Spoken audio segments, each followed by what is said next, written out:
제 손이 떨렸습니다.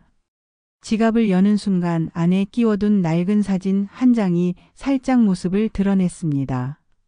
사진의 모서리는 세월의 발에 있었고 접힌 자국이 선명했습니다. 30년 동안 제 심장 가까이에서 함께했던 흔적이었습니다.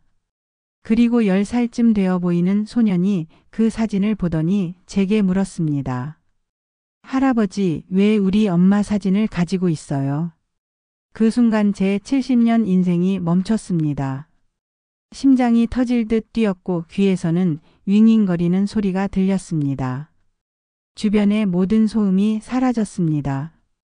오직 소년의 맑은 목소리만이 제 귓가에 맴돌았습니다. 30년 전 죽었다고 믿었던 제 딸의 사진을 전혀 모르는 소년이 자기 엄마라고 말했습니다. 만약 당신이라면 어떻게 하시겠습니까?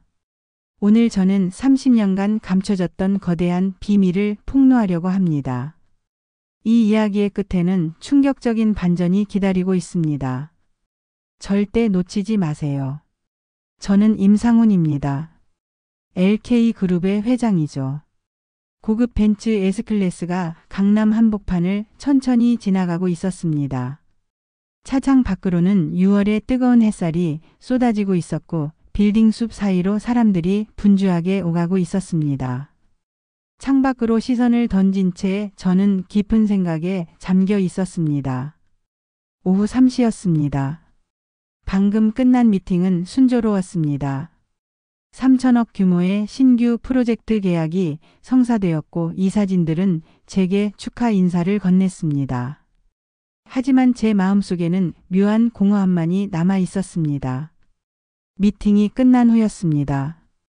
다음 일정으로 이동하는 중이었지만 제 머릿속은 여전히 회의실에 남아 있었습니다. 회장으로서 저는 항상 바쁘게 살았습니다. 그것만이 제게 위안이었으니까요. 일에만 몰두할 때 저는 과거의 아픔을 잠시나마 잊을 수 있었습니다. 30년간의 슬픔과 후회는 저를 짓눌러 왔습니다. 차 안에는 은은한 가죽 냄새가 퍼져 있었고 클래식 음악이 낮게 흐르고 있었습니다. 브람스의 교향곡 3번. 혜진이 좋아하던 곡이었습니다. 김비서는 제가 이 곡을 틀어달라고 한 적이 없는데도 오늘따라 이 곡을 틀었습니다. 운전기사 김비서가 백미러로 저를 바라보며 조심스럽게 물었습니다. 회장님, 길이 좀 막히는데요. 우회할까요? 김비서의 목소리는 언제나처럼 예의 바르고 차분했습니다. 그는 15년간 저를 모셔온 충직한 사람이었습니다. 제 기분의 기복을 누구보다 잘 아는 사람이기도 했죠. 그대로 가게. 시간 여유 있으니까. 제 대답은 언제나처럼 짧고 건조했습니다. 손목시계를 봤습니다. 스위스제 고급 시계가 오후 3시 17분을 가리키고 있었습니다. 다음 일정까지는 1시간 정도의 여유가 있었습니다. 어차피 가봐야 할 곳도 만나고 싶은 사람도 없었습니다. 바로 그때였습니다. 갑자기 횡단보도 앞으로 작은 그림자가 뛰어들었습니다. 위험해요. 김비서의 다급한 외침과 함께 급브레이크를 밟았습니다. 타이어가 아스팔트를 긁는 날카로운 소리가 귀를 찔렀습니다. 끼. 차는 날카로운 소리를 내며 멈췄습니다. 제 몸이 앞으로 쏠렸다가 안전벨트에 의해 제자리로 돌아왔습니다. 가슴에서 심장이 미친 듯이 뛰기 시작했습니다. 다행히 아이와는 1m 정도 거리를 두고 정지할 수 있었습니다. 순간 제 머릿속에는 30년 전의 기억이 스쳐 지나갔습니다. 혜진과 서연의 사고 소식을 들었을 때의 그 충격이 되살아났습니다. 온몸이 식은땀으로 젖었습니다. 놀란 김비서가 제게 괜찮은지 급히 물었습니다. 회장님, 괜찮으십니까? 김비서의 얼굴은 창백했고 손은 떨리고 있었습니다. 그도 30년 전 그 사고 이야기를 알고 있었습니다. 혹시 또다시 그런 일이 벌어질까 두려웠을 것입니다. 저는 대답 대신 서둘러 차 문을 열고 밖으로 나섰습니다. 6월의 뜨거운 공기가 얼굴을 때렸습니다. 주변 사람들이 수근거리며 저희를 쳐다보고 있었습니다. 누군가는 휴대폰을 꺼내 들었습니다. 횡단보도 앞에 서 있는 소녀는 10살 남짓 되어 보였습니다. 단정한 교복을 입고 있었고 어깨에는 파란색 책가방을 메고 있었습니다. 놀란 눈으로 차를 바라보고 있었지만 겁에 질린 표정은 아니었습니다. 오히려 담담해 보였습니다. 괜찮니? 다친 데는 없고? 평소의 냉정한 목소리가 아니었습니다. 오랜만에 꺼내는 부드러운 어조였을 겁니다. 제 목소리가 떨리고 있었습니다. 소녀는 잠시 저를 올려다보더니 씩씩하게 대답했습니다. 괜찮아요. 제가 너무 급하게 뛰었어요. 죄송해요, 할아버지. 소년의 목소리는 맑았습니다. 그리고 어딘가 익숙한 느낌이었습니다. 제가 기억하는 서연이의 어린 시절 목소리와 비슷했습니다. 안도의 한숨이 나왔습니다. 하마터면 큰 사고가 날 뻔했습니다. 주변에 모였던 사람들이 하나둘 흩어지기 시작했습니다. 아무 일도 일어나지 않았다는 것을 확인한 후였습니다. 신호등이 다시 파란불로 바뀌었고 차들이 움직이기 시작했습니다. 이 비밀을 알기 전까지 저는 그저 평범한 교통사고라고 생각했습니다. 하지만 이것이 30년 동안 이어져 온 거짓말의 실체를 밝히는 시작점이 될 줄은 몰랐습니다. 혹시 모를 일에 대비해 연락처라도 남기는 게 좋겠다고 생각했습니다. 요즘 세상에 조심해야 했으니까요. 나중에 부모가 문제 삼을 수도 있었습니다. 저는 지갑을 꺼내 명함을 건네려 했습니다. 손이 내 정장 안주머니로 향했습니다. 익숙한 동작이었습니다. 이탈리아산 가죽 지갑을 꺼냈습니다. 30년 전 혜진이 제 30번째 생일에 선물한 지갑이었습니다. 지갑은 낡았지만 저는 바꾸지 않았습니다. 그리고 바로 그때였습니다. 지갑을 열자 안쪽에 끼워둔 오래된 사진이 살짝 모습을 드러냈습니다. 빛바랜 사진이었습니다. 모서리가 달아 있었고 접힌 자국이 여러 개 있었습니다. 제가 얼마나 자주 그 사진을 꺼내봤는지를 말해주는 흔적이었습니다. 소년의 눈이 그것을 포착했습니다. 순간 소년의 눈이 커졌습니다. 그리고 사진을 가리키며 믿을 수 없다는 표정을 지었습니다. 입이 살짝 벌어졌고 눈동자가 흔들렸습니다. 그리고 놀라운 말이 튀어나왔습니다. 할아버지, 왜 우리 엄마 사진을 가지고 있어요? 할머니 집에도 똑같은 사진이 있는데. 제 몸이 그 자리에 얼어붙었습니다. 시간이 멈춘 것 같았습니다. 주변의 소음이 모두 사라졌습니다. 차들의 경적 소리, 사람들의 발소리, 바람 소리까지도. 오직 소년의 말만이 제 귓가에 맴돌았습니다. 우리 엄마 사진을. 손이 떨려왔습니다. 가슴이 조여들었습니다. 숨쉬기가 힘들었습니다. 천천히 지갑에서 사진을 꺼냈습니다. 손이 떨려서 사진을 제대로 잡기조차 힘들었습니다. 사진이 바닥에 떨어질 뻔했습니다. 간신히 두 손으로 사진을 잡았습니다. 그것은 5살 무렵의 서연이 분홍색 원피스를 입고 환하게 웃고 있는 모습이었습니다. 배경은 놀이공원이었습니다. 롯데월드였던 것으로 기억합니다. 서연이는 풍선을 들고 있었고 머리에는 토끼귀 머리띠를 하고 있었습니다.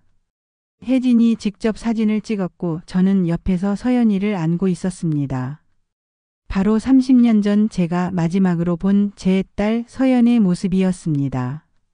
사고가 나기 불과 한 달 전에 찍은 사진이었습니다. 그날은 일요일이었고 저는 드물게 일을 쉬고 가족과 함께 시간을 보냈습니다. 서연이는 너무 좋아했고 혜진은 계속 웃고 있었습니다. 이 사진 말이니? 제 목소리가 떨렸습니다. 입술이 말라 있었고 목이 메었습니다. 소녀는 순진한 눈으로 고개를 끄덕였습니다. 네, 우리 엄마 어릴 때 사진이에요. 할머니가 그러셨어요. 엄마가 5살 때 찍은 거래요. 할머니 집 거실에 똑같은 사진이 액자에 들어가 있어요. 근데 할아버지는 왜 우리 엄마 사진을 가지고 있어요? 소녀는 순수하게 궁금해하는 표정이었습니다. 의심하거나 경계하는 기색은 전혀 없었습니다. 그저 호기심 어린 눈으로 저를 바라보고 있었습니다. 그 순간 제 세상이 뒤흔들렸습니다. 다리에 힘이 풀렸습니다. 비틀거렸습니다. 뒤에 있던 차 보닛에 손을 짚었습니다. 김 비서가 급히 달려와 제 팔을 잡아주었습니다. 회장님, 괜찮으십니까? 김 비서의 다급한 목소리가 들렸지만 저는 대답할 수 없었습니다. 제가 죽었다고 생각했던 딸이 살아있다면 30년간의 슬픔과 후회가 한순간의 의문으로 바뀌었습니다. 가슴이 터질 듯이 뛰었습니다. 심장이 너무 빨리 뛰어서 숨쉬기가 힘들었습니다. 눈앞이 하얘졌습니다. 간신히 입을 열었습니다. 네, 내 이름이 뭐니? 제 목소리는 겨우 나왔습니다. 민호예요. 소년이 밝게 대답했습니다. 임민호요. 선화초등학교 4학년이에요. 임민호. 성씨가 같았습니다. 임씨. 제 성과 같았습니다. 이건 우연일 리가 없었습니다. 소년을 더 자세히 살펴봤습니다. 처음에는 놀람에 제대로 보지 못했었는데 이제야 소년의 얼굴이 눈에 들어왔습니다. 소년의 눈매에는 이미 세상을 떠난 제 아내 혜진의 모습이 섞여 있었습니다. 그 부드러운 쌍꺼풀, 맑은 눈동자. 제 턱선도 보였습니다. 사각형의 단단한 턱선은 임씨 가문의 특징이었습니다. 30살에 저를 떠났던 혜진의 모습이 소년의 얼굴 위로 오버랩되었습니다. 심장이 더욱 격렬하게 뛰었습니다. 민호야, 혹시 내 엄마 이름이 뭐니? 제 심장이 격렬하게 뛰었습니다. 두 손을 꽉 쥐었습니다. 손톱이 손바닥을 파고들었습니다. 임서연이요. 민호가 당연하다는 듯 대답했습니다. 왜요? 우리 엄마 아세요? 우리 엄마도의 선생님이에요. 흙으로 그릇 만드시는 분이에요. 임서연. 30년간 묻어뒀던 제 딸의 이름이었습니다. 그 이름을 입 밖으로 내뱉는 것조차 금기시했던 이름. 제가 혼자 밤마다 되뇌며 울었던 이름. 지난 30년간 제 가슴 속에서 한 번도 지워지지 않았던 이름. 저는 그때 알았습니다. 온몸에 전율이 흘렀습니다. 눈에서 뜨거운 것이 흘러내렸습니다. 30년 만에 처음으로 흐르는 눈물이었습니다. 제 딸 임서연은 죽지 않았습니다. 누군가에 의해 감춰졌던 것입니다. 횡단보도 한복판에서 저는 30년 만에 처음으로 희망을 느꼈습니다. 동시에 분노가 치밀어 올랐습니다. 격렬한 분노였습니다. 지난 30년간 느껴보지 못한 감정이었습니다. 누가 제 딸을 제게서 빼앗아간 걸까요? 누가 저에게 30년간 거짓말을 한 걸까요? 그 답은 곧 밝혀질 것이었습니다. 횡단보도에서 소년 민호에게 딸 서연의 이름을 들었을 때 저는 30년 전 과거로 빨려 들어가는 것 같았습니다. 제 머릿속은 수많은 생각들로 복잡하게 얽혔습니다. 딸은 죽지 않았고 누군가 제게 거짓말을 했습니다. 그 중심에는 과연 무엇이 있었을까요? 30년 전 저는 그저 꿈 많고 열정 넘치는 젊은 사업가였습니다. 28이 저는 작은 무역회사를 운영하고 있었습니다. 사무실은 구로동의 낡은 건물 3층이었고 직원은 5명뿐이었습니다. 하지만 저는 야망이 있었습니다. 언젠가는 한국을 대표하는 기업을 만들겠다는 꿈이 있었습니다. 그때 제게는 세상 그 무엇과도 바꿀 수 없는 두 보물이 있었습니다. 바로 제 아내 혜진과 제 딸 서연이었습니다. 혜진은 저와는 달리 아주 온화하고 따뜻한 사람이었습니다. 그녀는 평범한 가정에서 자랐습니다.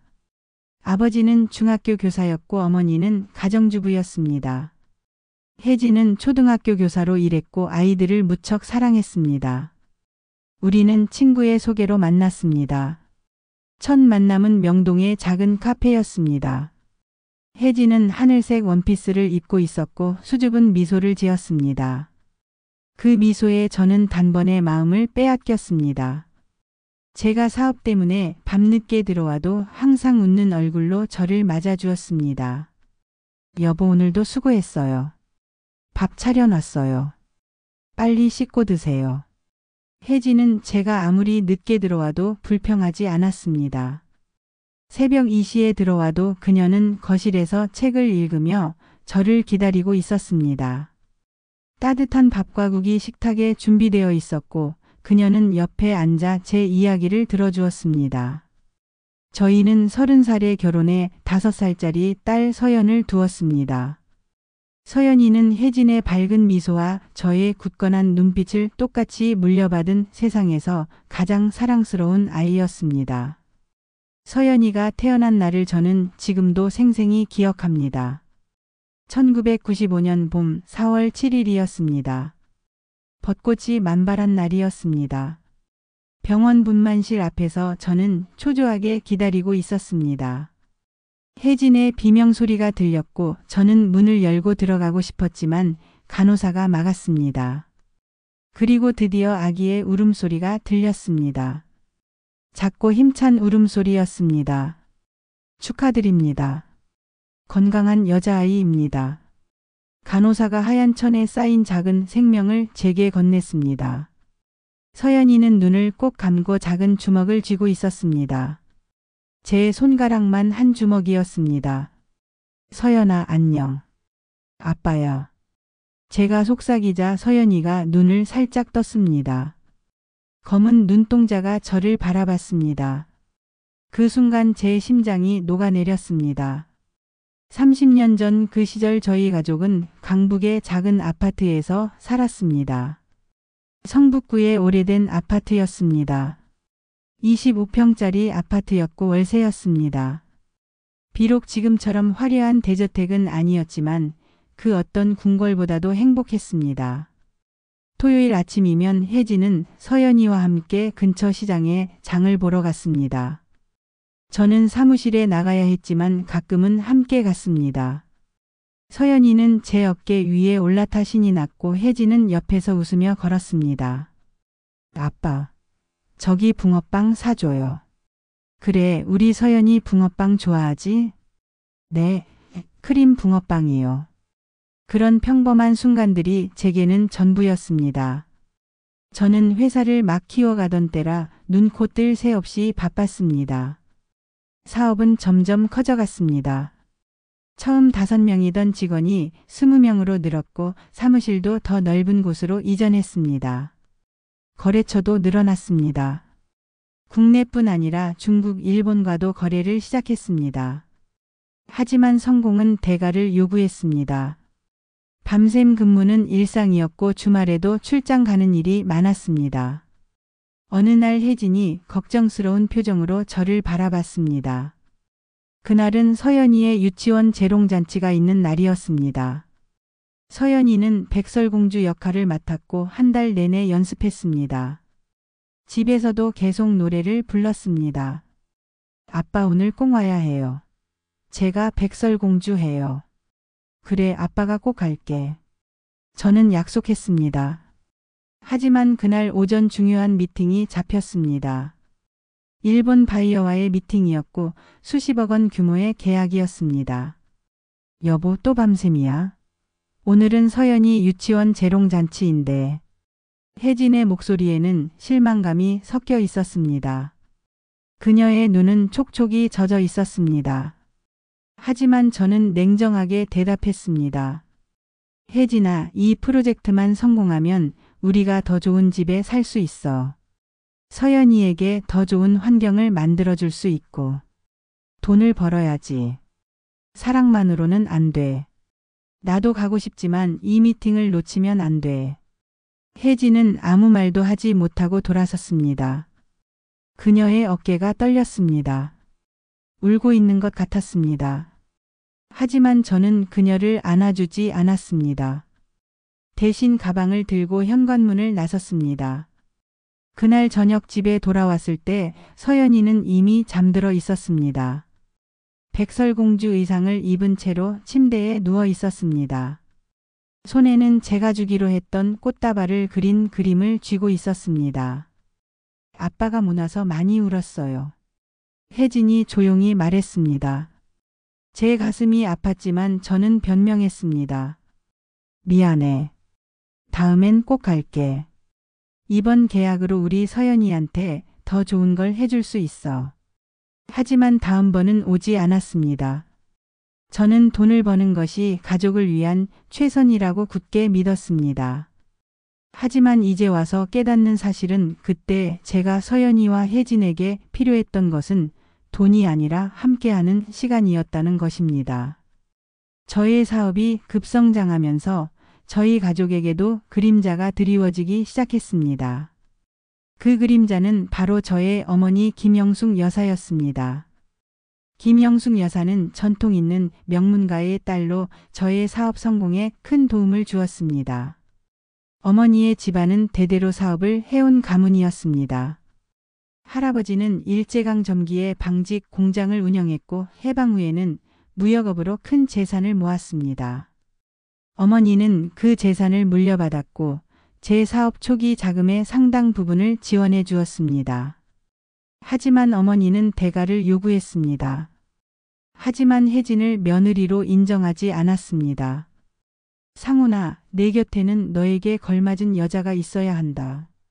저렇게 평범하고 배경 없는 여자가 너의 사업에 도움이 되겠니? 사업가의 아내는 사교 모임에서 인맥을 만들고 중요한 거래처와 관계를 맺어야 한다. 내 아내는 그런 능력이 있니? 어머니는 혜진을 볼 때마다 차가운 시선으로 바라보셨습니다. 가족 모임이 있을 때마다 어머니는 혜진을 무시했습니다. 혜진이 준비한 음식에는 손도 대지 않았고 혜진이 말을 걸면 짧게 대답하고 돌아섰습니다. 어머님, 이번에 새로운 요리를 배워서 준비해 봤어요. 그래? 나는 입맛이 없어서. 그리고는 혜진이 만든 음식을 한 입도 먹지 않았습니다. 혜진은 늘 어머니 앞에서 기죽어 있었고 저는 그 상황이 고통스러웠습니다. 혜진은 어머니를 만나고 나면 며칠 동안 우울해했습니다. 밥을 잘 먹지 못했고 잠도 설쳤습니다. 서연이에게는 밝은 모습을 보이려고 애썼지만 저는 알 수 있었습니다. 여보, 괜찮아. 어머니가 원래 그런 분이야. 시간이 지나면 나아질 거야. 저는 혜진을 위로했지만 소용없었습니다. 시간이 지날수록 상황은 악화되었습니다. 하지만 어머니의 재력과 배경이 사업에 필요했기에 쉽게 반발할 수 없었습니다. 어머니는 제 사업의 주요 투자자였습니다. 그녀의 인맥을 통해 저는 많은 거래처를 확보할 수 있었습니다. 대기업 임원들과의 미팅, 정부 관계자와의 만남, 은행 대출까지 모두 어머니의 영향력 덕분이었습니다. 돈 앞에서 저의 용기는 한없이 작았습니다. 상훈아, 내가 지금 누구 덕분에 사업을 하는지 알아? 내가 혜진이를 선택한 것은 내 자유다. 하지만 내 돈으로 사업을 하면서 내 말을 무시할 수는 없다. 어머니는 명확했습니다.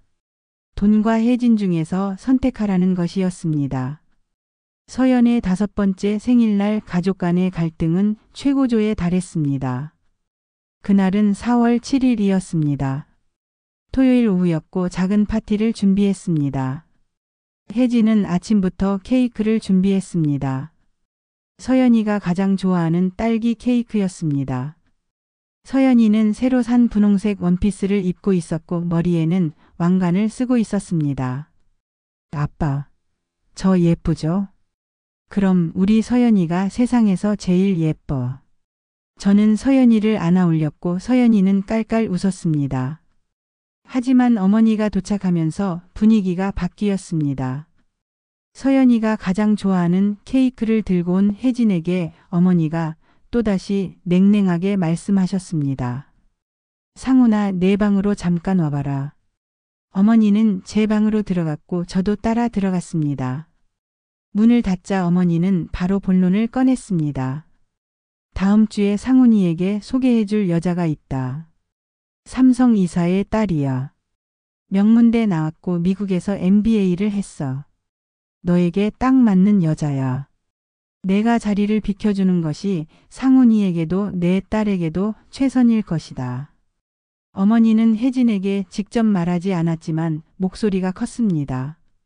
거실에서도 들릴 정도였습니다. 거실에서 소리가 들렸습니다. 서연이가 우는 소리였습니다. 엄마 왜 울어? 엄마 울지 마.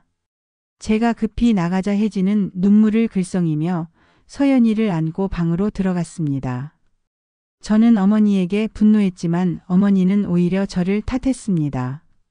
내가 쓸데없는 정에 매달리니 일이 이렇게 된 것이다. 당장 저 여자와 이혼해라. 내가 위자료와 양육비를 넉넉하게 줄 테니 깨끗하게 정리해. 내가 더 크려면 지금이 기회야. 감정에 휘둘리지 마라. 어머니, 저는 혜진을 사랑합니다. 서연이도 있고요. 이혼 같은 건 생각도 할 수 없어요. 사랑? 사랑이 밥 먹여주니? 내가 지금 어떤 위치인지 알아? 이번 달에만 자금이 30억이 필요한데 그 돈 누가 대줄 것 같아? 혜진이가 대줄 거야. 내가 정신 차려라. 어머니는 화가 나서 나가버렸습니다. 그날 밤 혜진은 제게 마지막으로 물었습니다. 침실에서 혜진은 창밖을 보며 조용히 말했습니다. 상훈 씨, 정말 우리 가족보다 사업가 어머니의 말씀이 중요한가요? 저는 아무 대답도 하지 못했습니다. 침묵만이 흘렀습니다. 긴 침묵이었습니다. 제 입은 열리지 않았습니다. 대답해 주세요. 제가 알고 싶어요. 당신에게 저와 서연이는 뭔가요? 혜진아. 대답하기 싫으시면 괜찮아요. 이미 답은 알고 있으니까. 혜진은 돌아 누워 잠들었습니다. 아니, 잠든 척했습니다. 그녀의 어깨가 미세하게 떨리고 있었습니다. 그것이 혜진이 제게 남긴 마지막 말이 될 줄은 꿈에도 몰랐습니다. 다음 날 아침 혜진과 서연이 함께 집을 나섰습니다. 새벽 6시였습니다. 저는 아직 자고 있었습니다. 전날 밤 늦게까지 서류 작업을 했기 때문입니다. 혜진은 조용히 짐을 챙겼습니다. 서연이의 옷, 장난감, 책을 가방에 넣었습니다. 서연이는 잠이 덜 깬 채로 엄마를 따라 나섰습니다. 엄마 어디 가요? 할머니 댁에 가자. 조용히 해, 아빠 깨우면 안 돼. 저는 그들이 잠시 어머니의 잔소리를 피해 친정으로 간 줄 알았습니다. 아침 10시쯤 일어났을 때 집은 비어 있었습니다. 탁자 위에 쪽지가 하나 놓여 있었습니다. 미안해요. 며칠 친정에 다녀올게요. 서로 시간을 갖고 생각해 봐요. 저는 혜진에게 전화했지만 받지 않았습니다. 문자도 보냈지만 답이 없었습니다. 괜찮아. 며칠 있으면 돌아올 거야. 저는 그렇게 생각했습니다. 하지만 몇 시간 후 제게 끔찍한 전화 한 통이 걸려왔습니다. 오후 2시였습니다. 회의 중이었습니다. 휴대폰이 울렸고 화면에는 모르는 번호가 표시되어 있었습니다. 임상훈 씨 되십니까? 낯선 남자의 목소리였습니다. 무거운 목소리였습니다. 네, 그런데요. 서울 성북경찰서입니다. 사모님과 따님이 오늘 오전 교통사고로 사망하셨습니다. 제 귀를 의심했습니다. 뭐라고요? 무슨 소리를 하시는 겁니까? 전화기를 떨어뜨릴 뻔했습니다. 주변 사람들이 저를 쳐다봤습니다. 경춘고속도로에서 버스와 승용차가 충돌하는 사고가 있었습니다. 사모님과 따님이 타고 계시던 차량이 전소되었습니다. 유족분께서 병원으로 와주셔야 합니다. 저는 곧바로 병원으로 달려갔습니다. 차를 몰았습니다. 신호등도 보이지 않았습니다. 어떻게 운전했는지 기억나지 않습니다. 경적 소리가 들렸고 누군가 욕을 했지만 신경 쓰지 않았습니다. 병원 영안실에 도착했을 때 싸늘하게 식어버린 혜진과 서연의 작은 몸이 있었습니다. 하얀 천으로 덮여 있었습니다. 경찰관이 천을 걷어냈습니다. 혜진의 얼굴이 보였습니다. 눈을 감고 있었습니다. 평화로워 보였습니다. 마치 잠들어 있는 것 같았습니다. 혜진아. 제가 손을 뻗었을 때 그녀의 손은 차가웠습니다. 얼음처럼 차가웠습니다. 옆에는 작은 몸이 하나 더 있었습니다. 서연이었습니다. 분홍색 원피스를 입고 있었습니다. 생일에 입었던 그 원피스였습니다. 서연아, 아빠야. 일어나. 아빠 왔어. 하지만 서연이는 대답하지 않았습니다. 차가운 시신 앞에서 저는 무릎 꿇고 오열했습니다. 소리 내어 울었습니다. 제 인생에서 그렇게 큰 소리로 운 적은 처음이었습니다. 미안해. 미안해. 내가 잘못했어. 내 탓이야. 이 모든 것이 제 욕심 때문에 벌어진 일이라고 자책했습니다. 그때 저는 보았습니다. 어머니 김영숙 여사가 병실 문 밖에서 아무 감정 없는 얼굴로 서 있는 모습을요. 그녀는 슬퍼하지 않았습니다. 눈물도 없었습니다. 그저 무표정했습니다. 아니, 미세하게 입꼬리가 올라가 있는 것 같았습니다. 그녀는 제게 다가와 속삭였습니다. 이제라도 정신 차려라. 쓸데없는 감정은 이제 끝났다. LK그룹을 위해서. 내 앞에는 아직 갈 길이 멀다. 슬퍼할 시간이 없어. 30년이 지난 지금 저는 그때의 어머니의 그 표정을 결코 잊을 수 없습니다. 이제와 돌이켜보면 저는 그날 어머니의 눈에서 슬픔이 아닌 다른 감정을 읽었어야 했습니다. 그 감정은 무엇이었을까요? 안도? 만족? 계획대로 된 일에 대한 성취감. 이 모든 비극이 거짓말이었음을 암시하는 단서였습니다. 그날 이후 저는 제 삶의 전부를 잃었습니다. 장례는 3일장으로 치렀습니다. 장례식장에는 사람들이 많이 왔습니다. 사업 관계자들, 친척들. 하지만 저는 아무도 보이지 않았습니다. 빈소에 앉아 있었지만 저는 아무 생각도 할 수 없었습니다. 사랑하는 아내 혜진과 딸 서연의 싸늘한 시신을 본 후 제 세상은 완전히 무너졌습니다. 하지만 그 슬픔에 잠겨 있을 시간조차 저에게는 허락되지 않았습니다. 아니, 스스로 허락하지 않았는지도 모릅니다. 장례를 치른 다음 날부터 저는 회사로 출근했습니다. 주변 사람들은 너무 빠른 것 아니냐고 걱정했지만 저는 일을 해야 했습니다. 일을 하지 않으면 미쳐버릴 것 같았습니다. 저는 그날 이후 일에만 미친 듯이 매달렸습니다. 하루 18시간씩 일했습니다. 주말도 없었습니다. 명절도 없었습니다. 사업만이 제가 유일하게 숨 쉴 수 있는 공간이었습니다. 고통스러울 때마다, 슬픔이 밀려올 때마다 저는 더 많은 돈을 벌고 더 높은 지위에 오르는 것에 집착했습니다.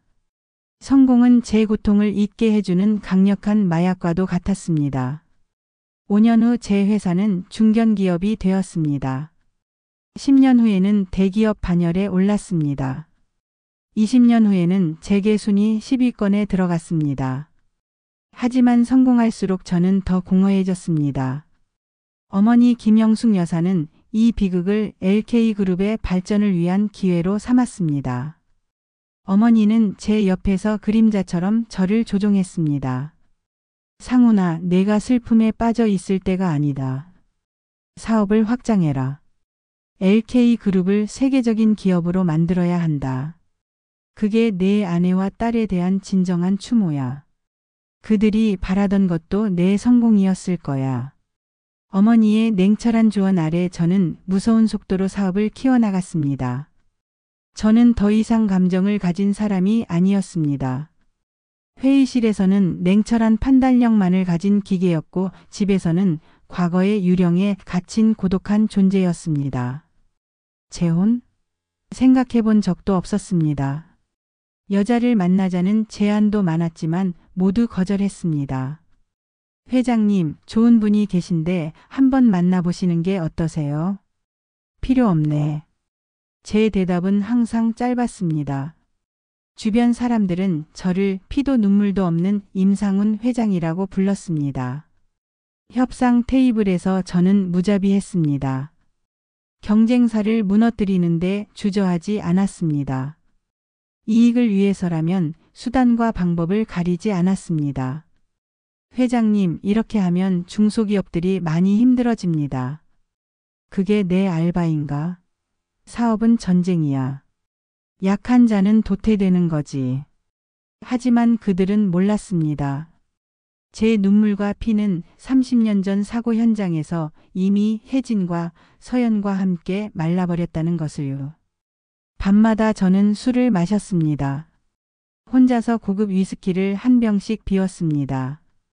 술에 취해야 잠들 수 있었습니다. 꿈속에서는 혜진과 서연이 나타났습니다. 아빠 왜 안 와요?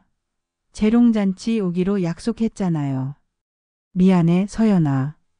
아빠가 잘못했어. 괜찮아요, 아빠. 다음에는 꼭 와요.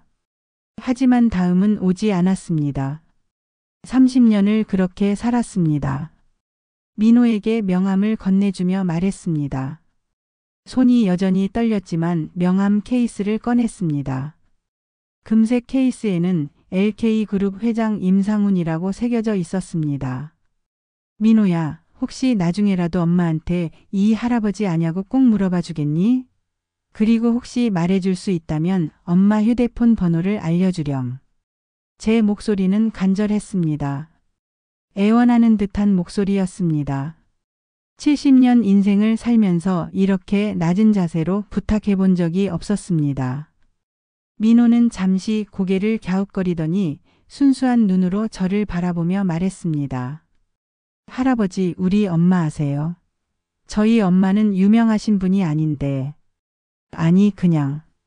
할아버지가 옛날에 알던 분과 이름이 같아서 그래. 혹시 같은 사람인가 싶어서. 민호는 이해했다는 듯 고개를 끄덕이더니 지갑에서 메모지를 꺼내 능숙하게 번호를 적어주었습니다. 작은 손으로 연필을 잡고 꾹꾹 눌러 쓰는 모습이 어린 시절 서연이를 떠올리게 했습니다. 10-xxxx-xxx 우리 엄마, 민호 엄마라고 저장하면 알 거예요. 근데 할아버지, 왜 우리 엄마 사진을 가지고 있어요? 민호는 여전히 궁금해하는 표정이었습니다. 그건 나중에 엄마한테 물어보렴. 할아버지가 직접 설명하기는 좀 어려운 일이라서. 네, 알겠어요. 근데 할아버지 벤츠 진짜 멋있어요. 저도 나중에 크면 저런 차 타고 싶어요. 순수한 아이의 말이었습니다. 저는 겨우 웃음을 지었습니다.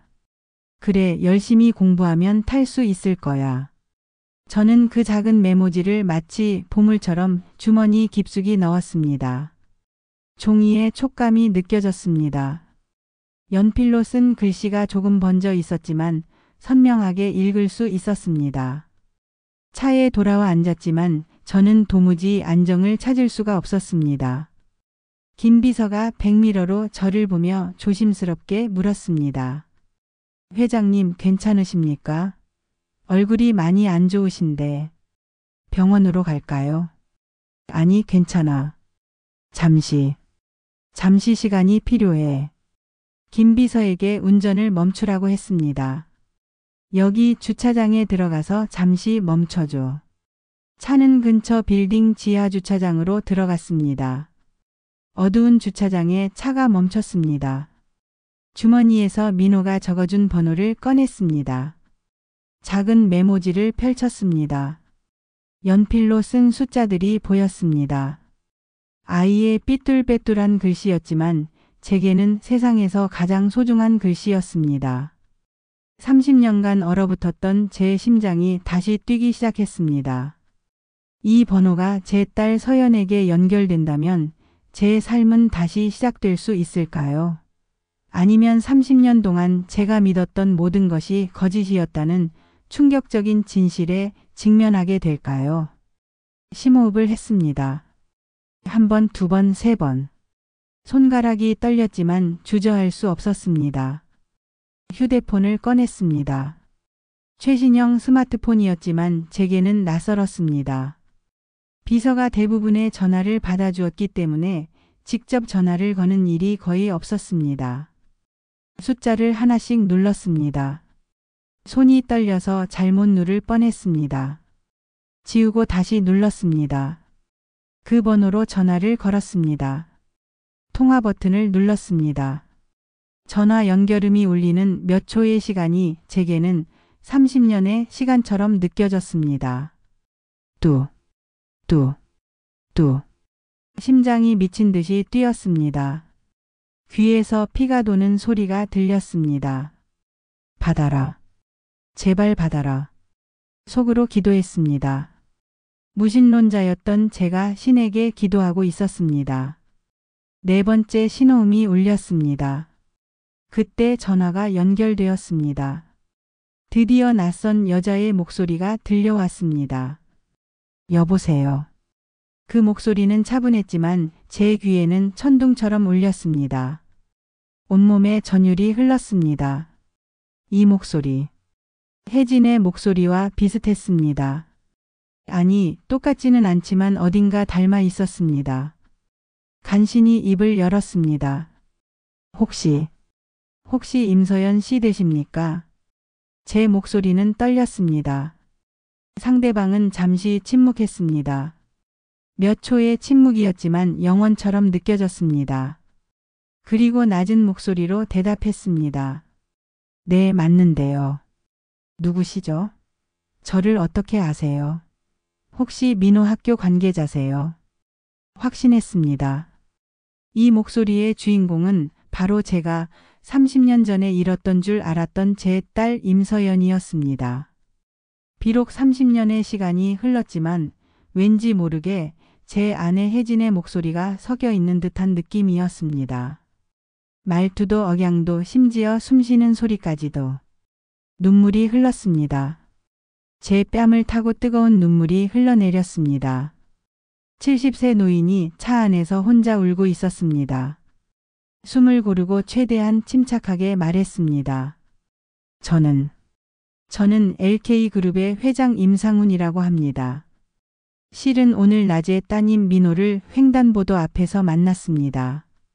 민호의 이름이 나오자 그녀의 목소리에 미세한 동요가 느껴졌습니다.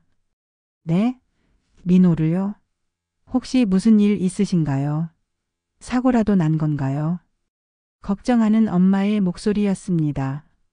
목소리가 높아졌고 숨소리가 빨라졌습니다. 아닙니다. 민호는 괜찮습니다. 오히려 제가 조금 실수를 할 뻔했죠.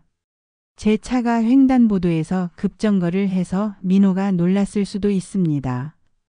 다행히 다친 곳은 없습니다. 걱정하지 마세요. 아, 다행이네요. 그런데 LK그룹 회장님이 왜 저한테? 다름이 아니라 민호가 제 지갑 속 사진을 보고 당신의 어릴 적 사진이라고 이야기했습니다. 분홍색 원피스를 입은 5살 아이 사진 말입니다. 전화 너머에서 깊은 숨소리가 들렸습니다. 침묵이 흘렀습니다. 분홍색 원피스. 5살. 그 사진을 어떻게? 그녀의 목소리가 떨렸습니다. 이제 더 이상 부정할 수 없는 상황이 된 것입니다. 저는 결심했습니다. 이제 진실을 말해야 했습니다. 저는 당신의 아버지입니다. 제가 이 말을 내뱉는 순간 전화는 끊어지지 않았지만 길고 긴 정적이 이어졌습니다. 숨소리만 들렸습니다. 그녀의 거친 숨소리가. 제 입에서 아버지라는 단어를 꺼내는 것이 너무나 어렵고 죄책감이 느껴졌습니다. 저는 그녀가 죽었다고 생각한 채 살아왔으니까요. 10초, 20초, 30초가 흘렀습니다. 그리고 잠시 후 서연이의 목소리가 터져 나왔습니다. 하지만 그것은 반가움이 아니었습니다. 거짓말 마세요. 날카로운 목소리였습니다. 분노와 혼란이 섞여 있었습니다. 아버지는 이미 30년 전에 돌아가셨어요. 저는 할머니 김영숙 여사에게 입양되어 자랐습니다. 제 아버지 임상훈은 제가 5살 때 어머니와 함께 사고로 돌아가셨다고 들었습니다. 당신은 누구시죠? 무슨 의도로 저에게 접근하는 거죠? 김영숙 여사. 이 이름이 나오자 제 머릿속에 수많은 퍼즐 조각들이 맞춰지기 시작했습니다. 30년 전 사고 현장에서 어머니의 냉정한 표정이 떠올랐습니다. 그 미세한 미소. 그리고 그 후 어머니가 제게 쓸데없는 감정은 이제 끝났다고 했던 말이 생각났습니다. 이 모든 것이 어머니의 계획이었던 건가? 이 모든 것이 거짓이었음을 암시하는 강력한 증거였습니다. 서연아. 제가 그녀의 이름을 부르자 그녀는 더욱 날카롭게 반응했습니다. 제 이름을 함부로 부르지 마세요. 당신이 누군지 모르겠지만 저는 LK그룹 회장의 딸이 아닙니다. 저는 그냥 평범한 도예가 임서연입니다. 할머니 김영숙 여사가 저를 키워주셨고 저는 그분의 손녀입니다. 더 이상 연락하지 마세요. 서연아, 제발 제 말을 들어다오. 제 목소리는 절박했습니다. 나는 내 엄마 혜진과 함께 내가 사고로 사망했다고 믿고 30년을 살아왔단다. 병원에서 혜진과 내 시신을 확인했어. 아니, 확인했다고 믿었어. 그런데 내가 어떻게 어머니 손에 길러졌는지 그 진실을 반드시 확인해야겠다. 우리 만나자. 단 한 번만이라도. 서연은 한참을 망설였습니다. 전화 너머로 그녀의 흔들리는 숨소리가 들렸습니다. 만날 이유가 없어요. 저는 당신을 아버지로 생각하지 않습니다. 저에게는 할머니가 전부입니다. 할머니는 저를 사랑으로 키우셨어요. 당신이 누구든 무슨 목적이든 저는 관심 없습니다. 그녀의 목소리에는 단호함과 함께 어린 시절부터 쌓여온 원망이 느껴졌습니다. 서연이 저를 아버지가 아닌 당신이라고 부르는 것에서 그 간극을 느낄 수 있었습니다. 간절하게 호소했습니다. 서연아. 아니, 서연 씨. 단 한 번만이다. 민호의 안전을 위해서라도, 이 30년의 비극을 끝내기 위해서라도. 나는 내가 죽은 줄 알았어. 30년 동안 매일 밤 널 그리워하며 살았어. 제발. 딱 1시간만 내게 시간을 주겠니? 다시 침묵이 흘렀습니다. 제 심장은 멈출 것 같았습니다. 긴 침묵 끝에 그녀가 한숨을 쉬며 말했습니다. 알겠습니다. 딱 1시간입니다. 내일 오후 3시 제가 일하는 작은 도예 공방으로 오세요. 주소는 문자로 보내드리겠습니다. 그 외의 장소는 절대 안 됩니다. 그리고 혼자 오세요. 다른 사람을 데려오시면 만나지 않겠습니다. 고맙다. 정말 고맙다. 감사 인사는 필요 없습니다. 1시간 후에는 떠나셔야 합니다. 전화가 끊겼습니다. 저는 한참을 전화기를 쥔 채 앉아 있었습니다. 김 비서가 조심스럽게 물었습니다. 회장님, 무슨 일이십니까? 저는 김 비서를 돌아봤습니다. 김 비서 30년 전 혜진과 서연의 사고에 대해 기억하나? 물론입니다, 회장님. 그 사고에 대한 모든 기록을 찾아내게. 사고보고서, 경찰 조사 기록, 병원 기록, 장례 기록까지 단 하나도 빠짐없이. 김 비서는 놀란 표정을 지었습니다. 회장님, 그게 무슨... 그리고 특히 김영숙 여사 주변의 모든 행적을 조사해. 사고 당일 그녀가 어디에 있었는지, 누구를 만났는지, 무슨 전화를 했는지. 30년 전 일이지만 반드시 찾아낼 수 있을 거야. 알겠습니다, 회장님. 최대한 빨리 조사하겠습니다. 서연과의 통화를 끝낸 후 저는 김 비서에게 명령했습니다.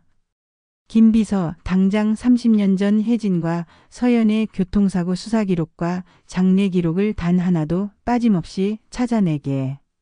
그리고 특히 김영숙 여사 주변의 모든 행적을 조사해.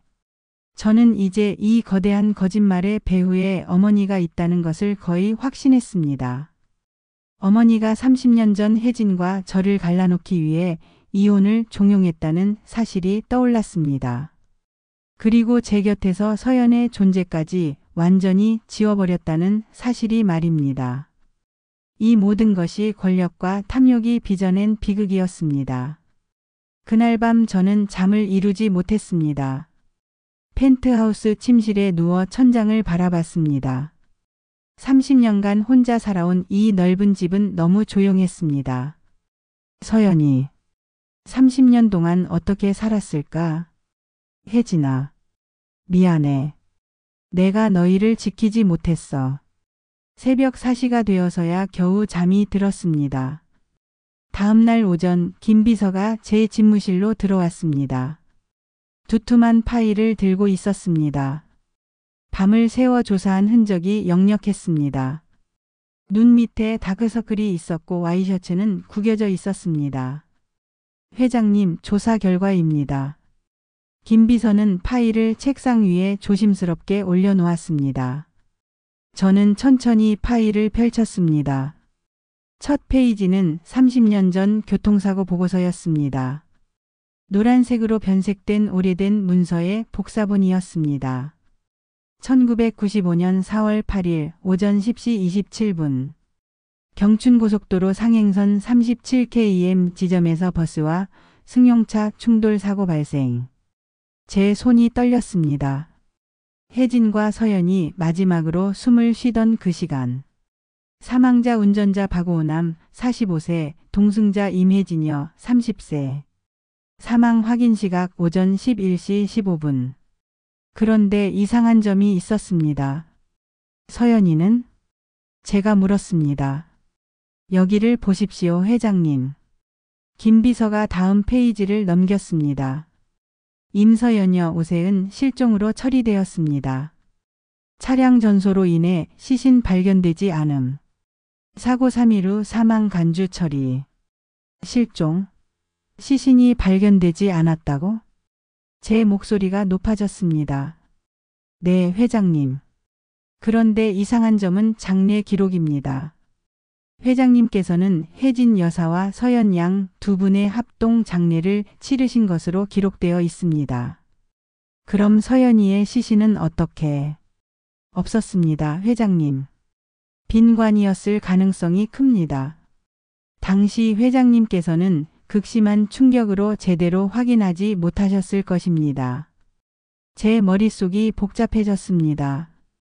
그날 장례식장에서 저는 정신이 없었습니다. 혜진의 시신만 확인하고 서연이의 관은 열어보지 못했습니다. 너무 어린 딸의 싸늘한 시신을 볼 용기가 없었습니다. 그리고 이것을 보십시오. 김 비서가 또 다른 문서를 꺼냈습니다. 사고 당일 김영숙 여사께서 사설 구급차를 고용한 기록입니다. 그리고 이 병원. 제가 주목한 곳은 작은 개인 병원의 이름이었습니다. 이 병원의 원장은 누구인가? 김영숙 여사의 대학 동창입니다. 그리고 이 병원은 사고 1년 후 폐업했습니다. 원장은 거액을 받고 캐나다로 이민을 갔습니다. 입막음 비용인가? 그렇게 추정됩니다. 그리고 이것이 결정적입니다. 김 비서가 은행 거래 내역을 보여주었습니다. 사고 당일 김영숙 여사의 계좌에서 5억 원이 인출되었습니다. 그리고 이틀 후 그 병원 원장의 계좌로 3억 원이 입금되었습니다. 제 손이 서류를 움켜쥐었습니다. 종이가 구겨졌습니다. 그리고 서연 양의 임양 기록입니다. 임양? 네, 사고 일주일 후 김영숙 여사는 고아가 된 임서연을 정식으로 임양했습니다. 서류상으로는 친척 관계가 없는 고아를 임양한 것으로 되어 있습니다. 친척 관계가 없는 고아라고? 서연이는 내 딸이고 어머니의 손녀인데. 네, 그렇게 서류를 조작한 것입니다. 회장님께서는 당시 서연 양이 사망한 것으로 알고 계셨고 김영숙 여사는 별도로 고아를 입양한 것처럼 꾸민 것입니다. 제 온몸이 떨렸습니다. 왜 그랬을까? 김 비서가 조심스럽게 말했습니다. 아마도 회장님을 완전히 통제하기 위해서였을 것입니다. 가족이 없는 회장님은 오직 사업에만 매진하실 수밖에 없었으니까요. 그리고 서연 양을 자신의 영향력 아래에서 키워 후계자로 만들려는 계획이었을 것입니다. 30년 동안 나는 말을 잇지 못했습니다. 회장님, 오늘 오후에 서연 양을 만나신다고 하셨죠? 응, 3시에. 이 자료들을 가져가십시오. 진실을 보여주셔야 합니다. 김 비서가 파일을 정리해 서류 가방에 넣어주었습니다. 고맙네, 김 비서. 밤새 수고했어. 괜찮습니다, 회장님. 이것이 제 일입니다. 오후 2시 저는 차에 올랐습니다. 이번에는 벤츠가 아니라 평범한 세단을 선택했습니다. 너무 화려한 차로 가면 서연이를 불편하게 할 것 같았습니다. 경기도 외곽으로 향하는 길은 막히지 않았습니다. 차장 밖으로 서울의 빌딩 숲이 점점 멀어지고 논밭과 작은 마을들이 보이기 시작했습니다. 서연이는 어떤 모습일까? 나를 용서해 줄까? 아니, 용서받을 자격이나 있을까? 수많은 생각이 머릿속을 스쳤습니다. 다음 날 오후 3시 저는 서연이 알려준 경기도 외곽의 한적한 도의 공방 앞에 도착했습니다. 내비게이션이 목적지에 도착했습니다. 라고 알렸습니다. 차에서 내렸습니다. 주변은 조용했습니다. 논밭이 펼쳐져 있었고 멀리 산이 보였습니다. 바람이 불었고 풀벌레 소리가 들렸습니다. 흙을 빚는 마음이라는 간판이 보였습니다. 나무로 만든 소박한 간판이었습니다. 손으로 직접 쓴 듯한 글씨체였습니다. 벤츠를 타고 온 저와 흙먼지가 날리는 이 작은 공방은 30년 세월이 만든 단절처럼 느껴졌습니다. 심호흡을 했습니다. 한 번, 두 번, 세 번. 손이 떨렸습니다. 70년을 살면서 이렇게 떨려본 적이 없었습니다. 공방 문 앞에 섰습니다. 나무 문이었고 유리창을 통해 안이 들여다보였습니다. 안에서 누군가 움직이는 모습이 보였습니다. 문을 열었습니다. 딸랑. 문 위에 달린 작은 종이 울렸습니다. 흙냄새와 은은한 나무향이 섞여 들어왔고 작업대 뒤에서 한 여자가 몸을 일으켰습니다. 바로 제 딸 서연이었습니다. 시간이 멈춘 것 같았습니다. 서연은 흰색 앞치마를 두르고 있었고 흙이 묻은 손을 마른 수건에 닦으며 저를 바라봤습니다. 그녀의 얼굴은 제 아내 혜진을 놀랍도록 닮아 있었지만 눈빛은 차가운 경계심으로 가득했습니다. 혜진의 부드러운 눈매, 작은 코, 도톰한 입술. 모두 그대로였습니다. 하지만 표정은 달랐습니다. 혜진은 항상 따뜻하게 웃었지만 서연의 얼굴에는 미소가 없었습니다. 저를 아버지가 아닌 낯선 침입자를 보는 듯한 눈빛이었습니다. 들어오시죠. 시간 약속은 지켜주세요. 서연은 건조한 목소리로 말했습니다. 감정이 배제된 목소리였습니다. 사무적이었습니다. 작은 테이블에 마주 앉았습니다. 테이블 위에는 그녀가 빗담한 듯한 민호의 얼굴을 닮은 작은 흙 인형이 놓여 있었습니다. 아직 굳지 않은 흙이었고 손자국이 선명했습니다. 입을 열었습니다. 서연아, 30년 만이구나. 이렇게 너를 다시 만나게 될 줄은. 제 목소리가 메어왔습니다. 눈시울이 뜨거워졌습니다. 하지만 서연은 제 말을 잘랐습니다. 감정적인 말은 생략해 주십시오. 차갑게 말했습니다. 저는 당신과 추억을 나누고 싶지 않습니다. 어제 말했듯이 저는 김영숙 여사의 입양된 손녀로 자랐습니다. 제게 임상훈이라는 아버지는 30년 전 사고로 사망한 사람으로 기억 속에만 존재합니다. 서연아. 서연 씨라고 불러주세요. 우리는 남입니다. 그 말이 제 가슴을 날카롭게 찔렀습니다. 남이라는 단어가 이렇게 아플 줄은 몰랐습니다. 떨리는 손으로 가방에서 김 비서가 밤새 찾아낸 30년 전 교통사고 기록 사본을 꺼냈습니다. 이걸 봐라. 아니, 보세요. 서연은 서류를 받아들었습니다. 이것은 사고 기록입니다. 나는 내가 당신이 혜진과 함께 사망했다고 믿었었습니다. 하지만 이 사고 기록에는 혜진의 사망 기록만 명확할 뿐 당신의 사망 증명서는 사고 현장에서 실종 후 사망 간주로 처리되어 있습니다. 당신의 시신은 발견되지 않았어요. 서연의 눈이 흔들렸습니다. 그녀는 그 서류를 펼쳐 자세히 보았습니다. 한 줄 한 줄 읽어 내려갔습니다. 이게 무슨 말이죠? 그녀의 목소리가 떨렸습니다. 저는 분명 할머니에게 어머니와 함께 사고를 당했지만 할머니가 저만 간신히 살려내서 키웠다고 들었습니다.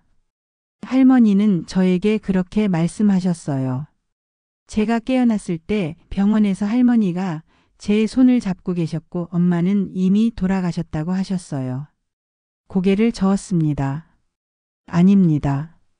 만약 당신이 혜진과 함께 병원에 있었다면 김영숙 여사는 당신을 교통사고 유가족으로 자연스럽게 보호했을 것입니다.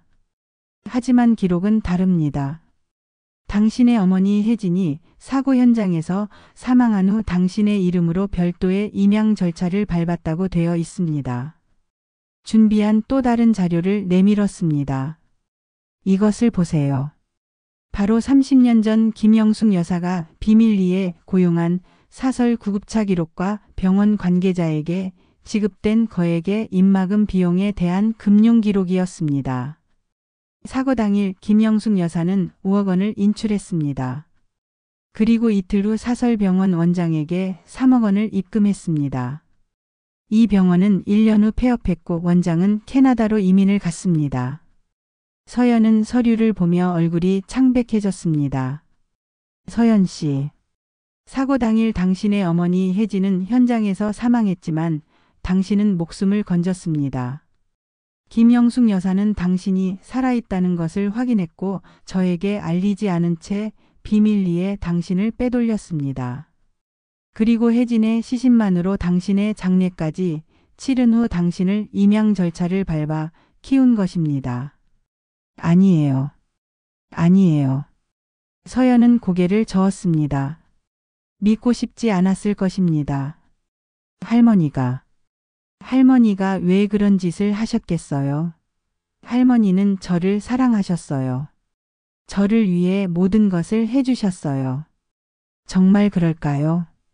제가 조심스럽게 물었습니다.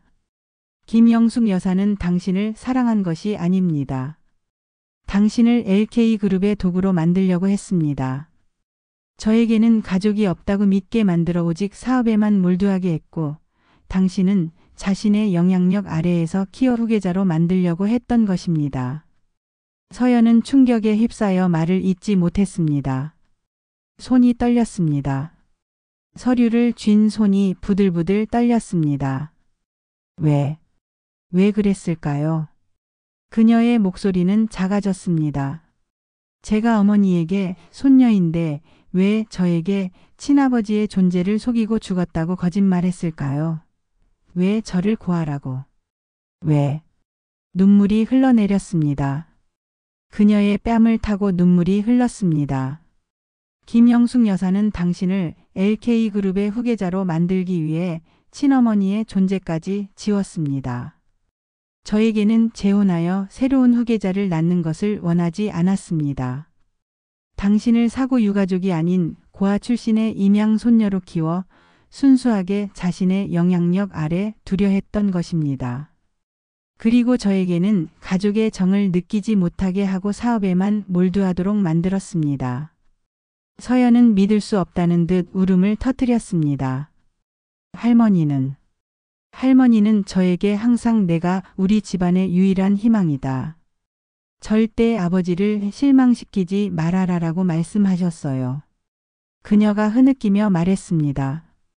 저는 친어머니가 없다는 사실에 슬퍼하면서도 할머니의 기대에 부응하기 위해 이를 악물고 살았습니다. 매일 새벽 5시에 일어나 공부했어요. 항상 1등을 해야 했어요. 친구도 없었어요. 할머니가 허락하지 않으셨으니까요. 저는 그저 할머니를 기쁘게 해드리고 싶었어요. 할머니가 저의 전부였으니까요. 그녀의 목소리는 절규에 가까웠습니다. 이 모든 것이 할머니의 거대한 거짓말이었단 말인가요? 이 순간 저는 알았습니다. 제 딸은 30년 동안 저에 대한 원망이 아닌 거짓된 운명 속에서 홀로 외롭게 싸워왔다는 것을요. 저는 자리에서 일어나 서연에게 다가갔습니다. 서연아, 오지 마세요. 그녀가 소리쳤습니다. 가까이 오지 마세요. 저는 지금 누구를 믿어야 할지 모르겠어요. 저는 그 자리에 멈춰 섰습니다. 미안하다. 정말 미안하다. 내가 너를 지켜주지 못했어. 서연은 한참을 울었습니다. 저도 그녀를 바라보며 눈물을 흘렸습니다.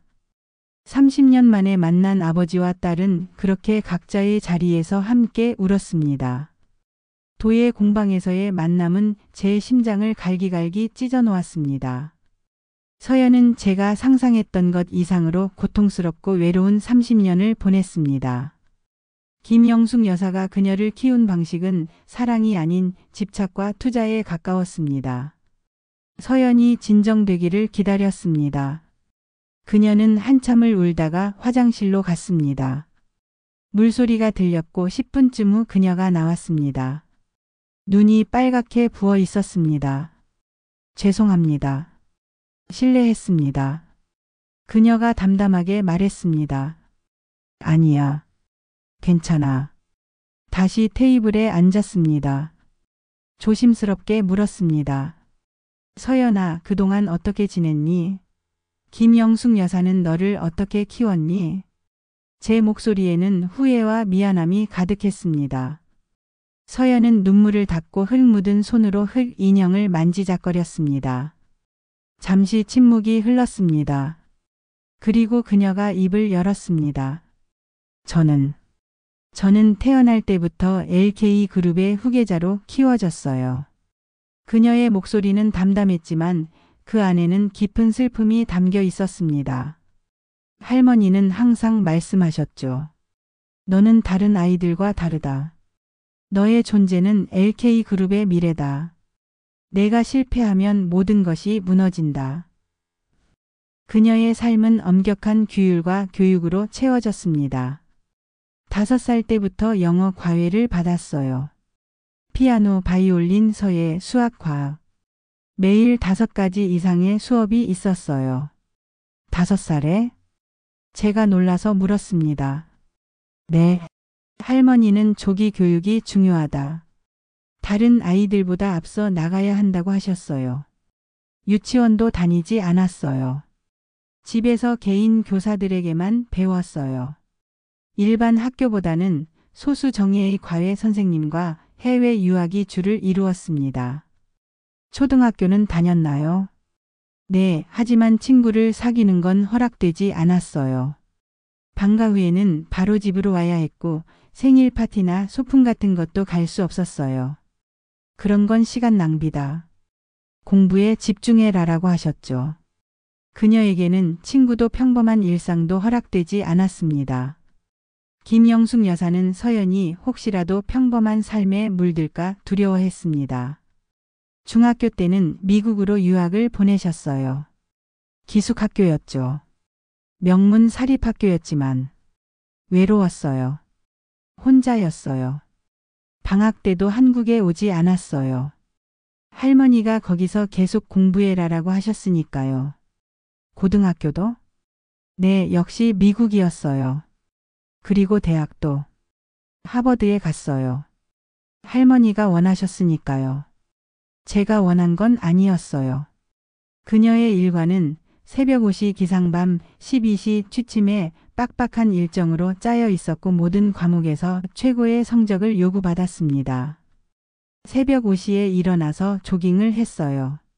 30분. 그리고 샤워하고 6시부터 공부. 밤 12시까지요. 주말에도 똑같았어요. 쉬는 날은 없었어요. 크리스마스도 생일도 그냥 평범한 날이었어요. 제가 조금이라도 할머니의 기대에 미치지 못하면 할머니는 저를 감정을 가진 나약한 아이라고 질책했어요. 어떻게 질책하셨나요? 제가 조심스럽게 물었습니다. 서연은 잠시 말을 멈췄습니다. 그리고 천천히 입을 열었습니다. 한 번은 중간고사에서 수학시험을 99점 맞았어요. 1등이었지만 100점이 아니었죠. 할머니는 제게 일주일 동안 말을 걸지 않으셨어요. 식사도 혼자 하게 하셨고요. 그리고 일주일 후에 말씀하셨죠. 너는 완벽해야 한다.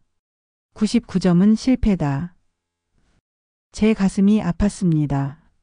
특히 제가 친엄마인 혜진에 대해 물어볼 때마다 할머니는 차가운 침묵으로 일관하셨죠. 서연은 기억하고 있었습니다. 10살 때였어요. 제가 엄마 사진을 보고 울었어요. 그때 할머니가 그녀의 목소리가 떨렸습니다. 어린 시절 친엄마의 사진을 보고 울음을 터뜨렸을 때 김영숙 여사가 그 사진을 불에 태워버리며 했던 말을요. 할머니는 그 사진을 저에게서 빼앗아 벽난로에 던지셨어요. 사진이 타는 걸 보면서 말씀하셨죠. 쓸데없는 추억은 독이다. 너는 오직 LK그룹의 후계자가 되는 것만을 기억해야 한다. 제 주먹이 저절로 쥐어졌습니다. 이런 환경에서 서연은 점점 고독에 익숙해졌고 감정을 숨기는 법을 배웠습니다. 저는 울지 않는 법을 배웠어요. 감정을 드러내면 약해 보이니까요. 할머니는 강한 사람은 눈물을 흘리지 않는다고 하셨어요. 그런데 어떻게 도예를? 대학 졸업 후 MBA를 마치고 한국에 돌아왔어요. 할머니는 제게 LK그룹에 입사하라고 하셨죠. 하지만 저는 거부했어요. 제 인생에서 처음으로 할머니에게 반항했어요. 그랬구나. 할머니는 화가 나셨죠. 하지만 저는 더 이상 할머니의 인형처럼 살고 싶지 않았어요. 그래서 도예를 배우기 시작했어요. 흙을 만지면 마음이 편안해졌어요. 그녀가 도예 공방에서 흙을 만지는 이유도 자신이 억눌러온 감정을 흙을 통해 표현하기 위한 유일한 탈출구였던 것입니다. 흙은 거짓말을 하지 않아요. 제가 주는 만큼 형태를 만들어줘요. 억지로 무언가를 강요하지 않아요. 그래서 좋았어요. 민호는 제 인생의 선물이에요. 그녀의 얼굴에 처음으로 미소가 떠올랐습니다. 7년 전에 만난 사람이 있었어요. 평범한 회사원이었죠. 착한 사람이었어요. 할머니는 반대하셨지만 저는 결혼했어요. 그리고 민호가 태어났어요. 그 사람은? 서연의 얼굴이 어두워졌습니다. 5년 전에 병으로 세상을 떠났어요. 암이었어요. 발견했을 때는 이미 늦었고 민호가 2살 때였어요. 미안하다. 힘들었겠구나. 괜찮아요. 저에게는 민호가 있으니까요. 민호는 저의 전부예요. 제가 받지 못한 사랑을 민호에게 주고 싶어요. 더 이상 지체할 수 없었습니다. 30년 동안 저와 제 딸의 삶을 파괴한 이 거대한 비밀을 끝내야 했습니다. 김영숙 여사는 제가 사랑하는 모든 것을 LK그룹의 후계 구도라는 틀 안에 가두려 했습니다. 서연아, 나는 이제 김영숙 여사와 맞서 싸울 것이다. 제가 단호하게 말했습니다. 뭐라고요? 30년간의 거짓말을 세상에 드러내고 그녀가 저지른 범죄에 대해 법적 책임을 물을 것이다. 그리고 너와 민호를 그녀의 영향력에서 완전히 자유롭게 해줄 것이다. 서연은 놀란 표정을 지었습니다. 하지만 할머니는 LK그룹의 실세예요. 막강한 권력을 가지고 있어요. 쉽지 않을 거예요. 알고 있다. 하지만 더 이상 두려워하지 않을 것이다. 30년 전에는 비겁했지만 이제는 아니다. 곧바로 김비서를 호출했습니다. 휴대폰을 꺼내 전화를 걸었습니다. 김비서 나야. 지금 당장 회사로 복귀하게. 그리고 법무팀과 감사팀을 소집해. 알겠습니다, 회장님. 30년 전 사고 기록과 서연의 임양 과정에 대한 모든 증거를 정리하게. 그리고 제 목소리가 낮아졌습니다. 김영숙 여사가 LK그룹 내에서 나 몰래 진행했던 모든 비리와 부정행위에 대한 자료를 극비리에 모아. 네, 회장님. 하지만 그렇게 되면 알고 있어. 하지만 해야 한다. 전화를 끊었습니다. 제 지시로 김비서는 30년 전 사고 기록과 서연의 임양 과정뿐만 아니라 김영숙 여사가 LK그룹 내에서 저 몰래 진행했던 모든 비리와 부정행위에 대한 자료를 극비리에 모았습니다. 3일 후 김비서가 두꺼운 파일을 가지고 왔습니다. 회장님, 조사가 완료되었습니다. 고생했네. 자료를 검토하면서 저는 분노를 금할 수 없었습니다. 김영숙 여사는 서연을 인양한 후 그녀를 후계자로 키우는 과정에서 수많은 회사 자금을 불법적인 방법으로 유용했습니다. 이게 전부인가? 네, 회장님. 지난 30년간 김영숙 여사가 유용한 회사 자금은 총 500억 원이 넘습니다. 500억. 서연의 해외 유학과 사치스러운 교육에 들어간 비용을 회사의 비자금으로 처리했고 그 과정에서 관련 임원들을 협박하여 입막음했습니다.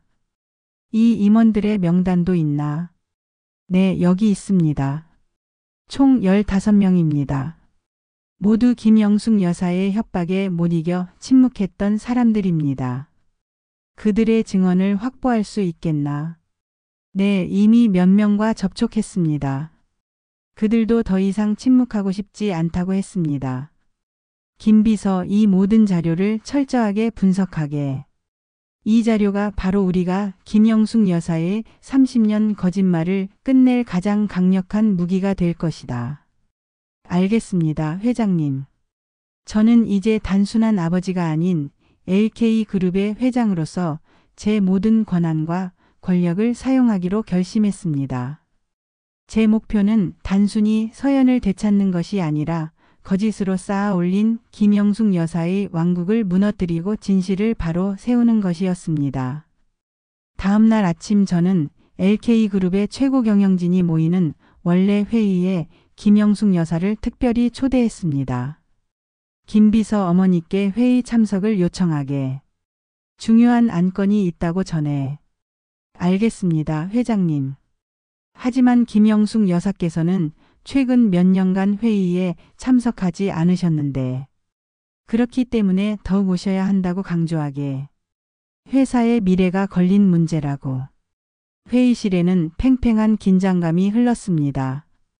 20명의 임원들이 착석했습니다. 그들은 무슨 일이 벌어질지 몰랐습니다. 어머니는 여느 때처럼 위험 있는 모습으로 상석에 앉아 계셨고 저를 바라보는 눈빛은 여전히 냉정했습니다. 상훈아, 무슨 일로 나를 부른 거냐? 어머니의 목소리는 권위적이었습니다. 중요한 안건이 있다고 했는데 이 바쁜 와중에 시간을 낭비하는 것 아니겠지? 곧 아시게 될 것입니다, 어머니.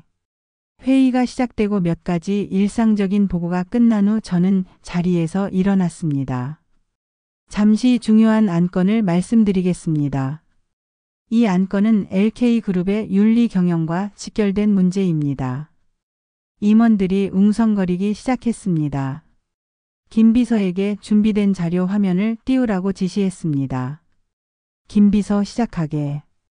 대형 스크린에 화면이 떴습니다. 화면에는 30년 전 교통사고 기록의 모순점과 서연의 비밀스러운 임양 과정 그리고 김영숙 여사가 이 과정에서 사용한 회사 비자금의 거래 내역이 순서대로 공개되었습니다. 이것은 1995년 4월 8일 발생한 교통사고 기록입니다. 첫 번째 슬라이드가 나타났습니다. 이 사고로 제 아내 임혜진이 사망했습니다. 그리고 제 딸 임서연도 사망한 것으로 알려졌습니다. 두 번째 슬라이드. 하지만 실제로는 제 딸 서연은 살아 있었습니다. 그리고 김영숙 여사가 비밀리에 임양했습니다. 세 번째 슬라이드. 입양 서류가 나타났습니다. 회의실은 충격에 휩싸였습니다. 임원들은 웅성거리기 시작했고 김영숙 여사의 얼굴은 순식간에 창백해졌습니다.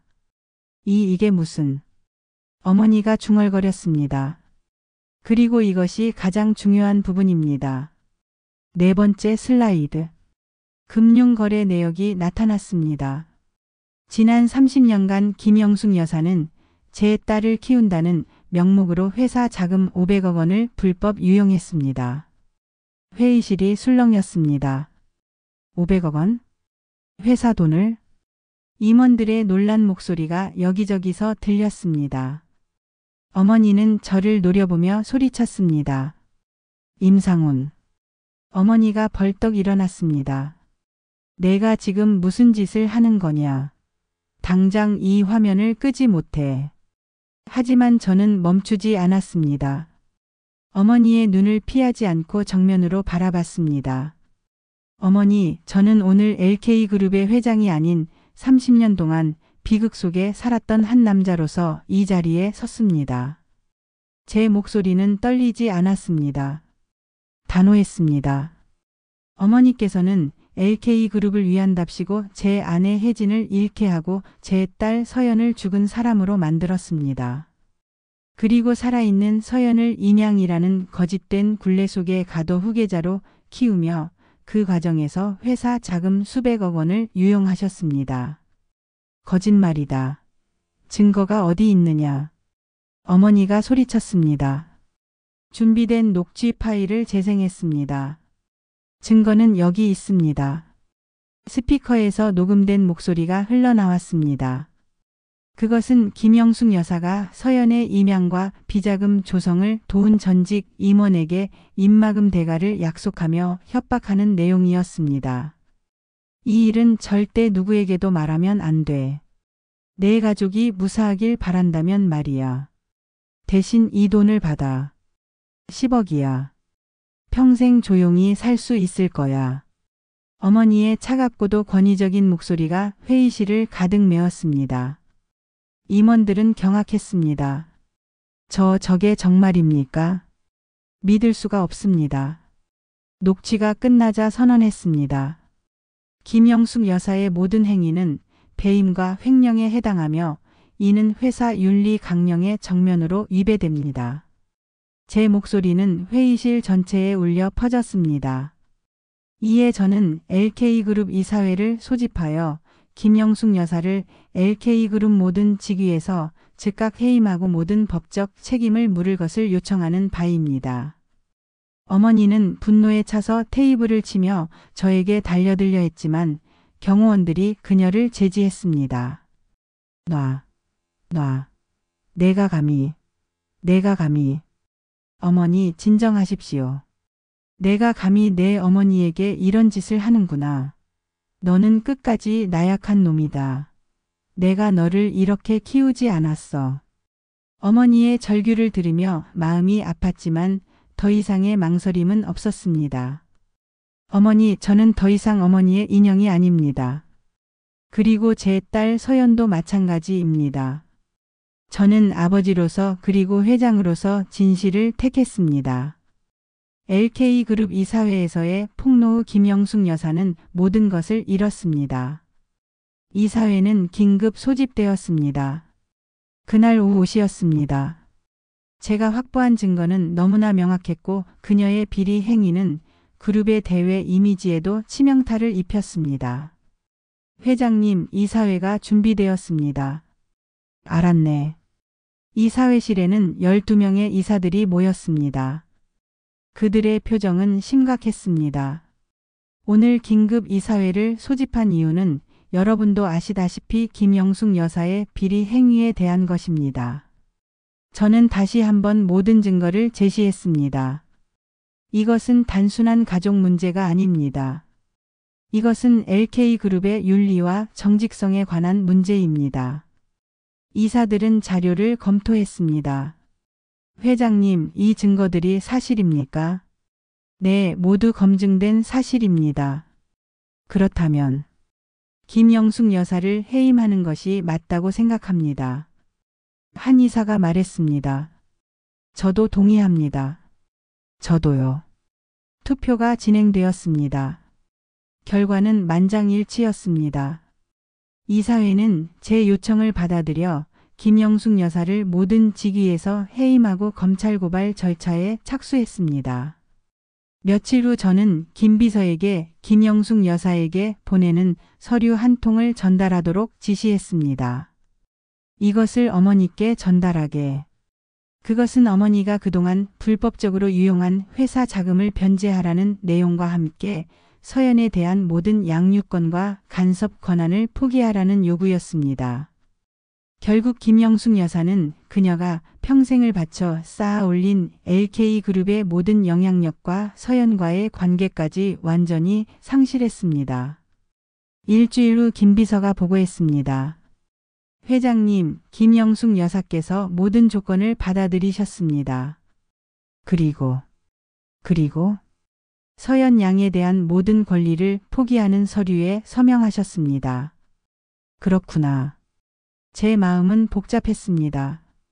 어머니에 대한 원망과 동시에 연민도 느껴졌습니다. 어머니가 몰락한 후 저는 가장 먼저 서연이 있는 도의 공방으로 달려갔습니다. 그녀에게 이 모든 일이 끝났음을 알려야 했습니다.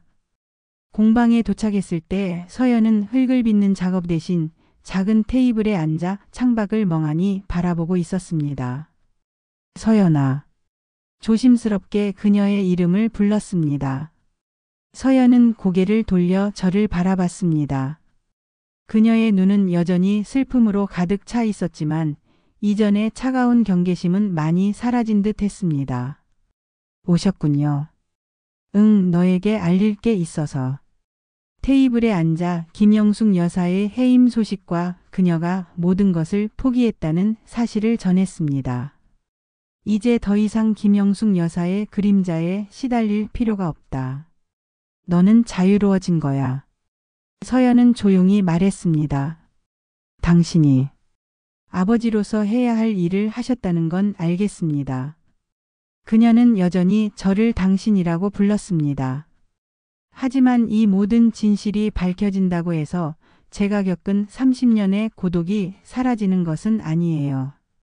제가 흘린 눈물이 되돌아오는 것도 아니고요. 그녀의 말에 깊이 공감했습니다. 그녀에게 진정한 참회를 해야 했습니다. 서연아, 내 말이 맞다. 저는 그녀의 손을 잡으려 했지만 그녀는 손을 거뒀습니다. 내가 너와 혜진을 지키지 못한 비겁함이 김영숙 여사의 욕심을 키웠다. 나는 내가 죽은 줄로만 알고 내 슬픔에만 빠져 살았지. 하지만 그것도 변명일 뿐이야. 내가 혜진에게 더 잘했더라면, 내가 어머니에게 더 강하게 맞섰더라면 이런 비극은 일어나지 않았을 거야. 제 목소리가 떨렸습니다. 하지만 이제라도 아버지로서 이 모든 빚을 갚고 싶다. LK그룹의 모든 것을 너에게 물려주겠다는 이야기가 아니다. 나는 그저 내 아들 민우에게 따뜻한 할아버지가 되고 싶고 너에게 쉴 곳이 되어주고 싶다. 내가 평생 짊어진 후계자의 짐을 이제는 내려놓아도 좋다. 서연은 눈물을 흘리며 말했습니다. 저는 돈이나 LK그룹 같은 것은 원하지 않아요. 그녀의 목소리는 떨렸습니다. 제가 원했던 건 그냥 평범한 가족이었어요. 아침에 일어나면 잘 잤어? 라고 물어봐주는 엄마. 생일마다 케이크를 사다 주는 아빠. 학교 재롱잔치에 와서 박수 쳐주는 부모님. 그게 전부였어요. 사랑하는 엄마 그리고 저를 자랑스러워하는 아빠. 왜 저에게는 그 평범함조차 허락되지 않았던 건가요? 제 마음 한편이 무너져 내리는 듯 했습니다. 그녀의 질문은 제 30년의 삶 전체를 관통하는 가장 아픈 질문이었습니다. 천천히 다가가 딸의 어깨에 손을 올렸습니다. 이번에는 그녀가 손을 거두지 않았습니다. 서연아, 그동안 정말 미안했고 그리고 고맙다. 제 목소리는 진심이었습니다. 내가 이렇게 훌륭하게 자라주어서 그리고 민호를 이렇게 멋진 아이로 키워줘서 내가 함께하지 못한 시간들을 모두 만회할 순 없겠지만 이제라도 너와 민호의 삶에 함께 할 수 있을까? 서연은 잠시 말이 없었습니다. 평생 모아온 원망이 하루아침에 사라질 수는 없었습니다. 하지만 지금 눈앞에 있는 이 노인은 그녀가 상상했던 냉정한 아버지가 아니었습니다. 그의 눈에는 진실된 후회와 사랑이 담겨 있었습니다. 그녀는 천천히 고개를 들어 저를 바라봤습니다. 민호에게 할아버지가 생겼네요. 서연이 낮은 목소리로 말했습니다. 그것은 명확한 용서는 아니었지만 가능성의 문을 여는 것이었습니다. 고개를 끄덕였습니다. 고맙다. 천천히 우리가 서로를 알아가면 좋겠어. 너무 급하게 생각하지 않을게. 내가 기다릴게. 평생이라도. 서연은 작게 미소 지었습니다. 30년 만에 처음 보는 그녀의 미소였습니다. 서연의 침묵 속 할아버지가 생겼네요 라는 한마디는 제게 30년 만에 찾아온 가장 큰 선물이었습니다. 그것은 곧 용서의 시작을 의미했습니다. 저는 더 이상 LK그룹의 회장 임상훈이 아닌 서연의 아버지이자 민호의 할아버지가 될 준비를 했습니다. 그날 밤 저는 오랜만에 편안한 잠을 잤습니다. 술 없이 수면제 없이. 꿈속에서 혜진이 나타났습니다. 여보 수고했어요. 이제 우리 딸을 찾았네요. 혜진아. 미안해. 괜찮아요. 이제 서연이를 잘 보살펴 주세요. 그리고 민호도요. 혜진은 미소 지으며 사라졌습니다. 서연에게 LK그룹 내에 마련된 별도의 개인 재단을 통해 그녀의 도예 공방 운영을 전폭적으로 지원하겠다고 제안했습니다. 며칠 후 다시 공방을 찾았습니다. 서연아, 제안이 하나 있어. 무슨 제안이요? 내 공방을 지원하고 싶어. 재정적으로. 서연은 고개를 저었습니다. 필요 없어요. 저는 지금도 충분히 잘 살고 있어요. 그게 아니라 내가 원하는 대로 공방을 운영할 수 있도록 돕고 싶은 거야. 더 많은 학생들을 가르칠 수 있고 더 좋은 장비도 살 수 있잖아. 이는 그녀에게 재정적 자유를 주고 더 이상 김영숙 여사의 그늘 아래서 불안해하지 않도록 하기 위함이었습니다. 서연은 처음에는 거부했지만 민호의 미래를 위해 제 제안을 받아들였습니다. 알겠어요. 하지만 조건이 있어요. 말해봐. 이건 제 공방이에요. 저의 방식대로 운영할 거예요. 간섭하지 마세요. 물론이지. 약속한다. 하지만 그녀는 LK그룹의 후계자 자리는 단호하게 거절했습니다. 그리고 한 가지 더. 응? 저는 LK그룹의 후계자가 되지 않을 거예요. 절대로. 알고 있어. 나도 그걸 원하지 않아. 너는 내가 원하는 삶을 살면 돼. 가장 중요하고 떨리는 순간이 다가왔습니다.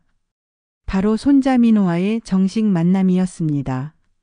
서연에게 물었습니다. 민호에게. 내가 할아버지라는 걸 말했니?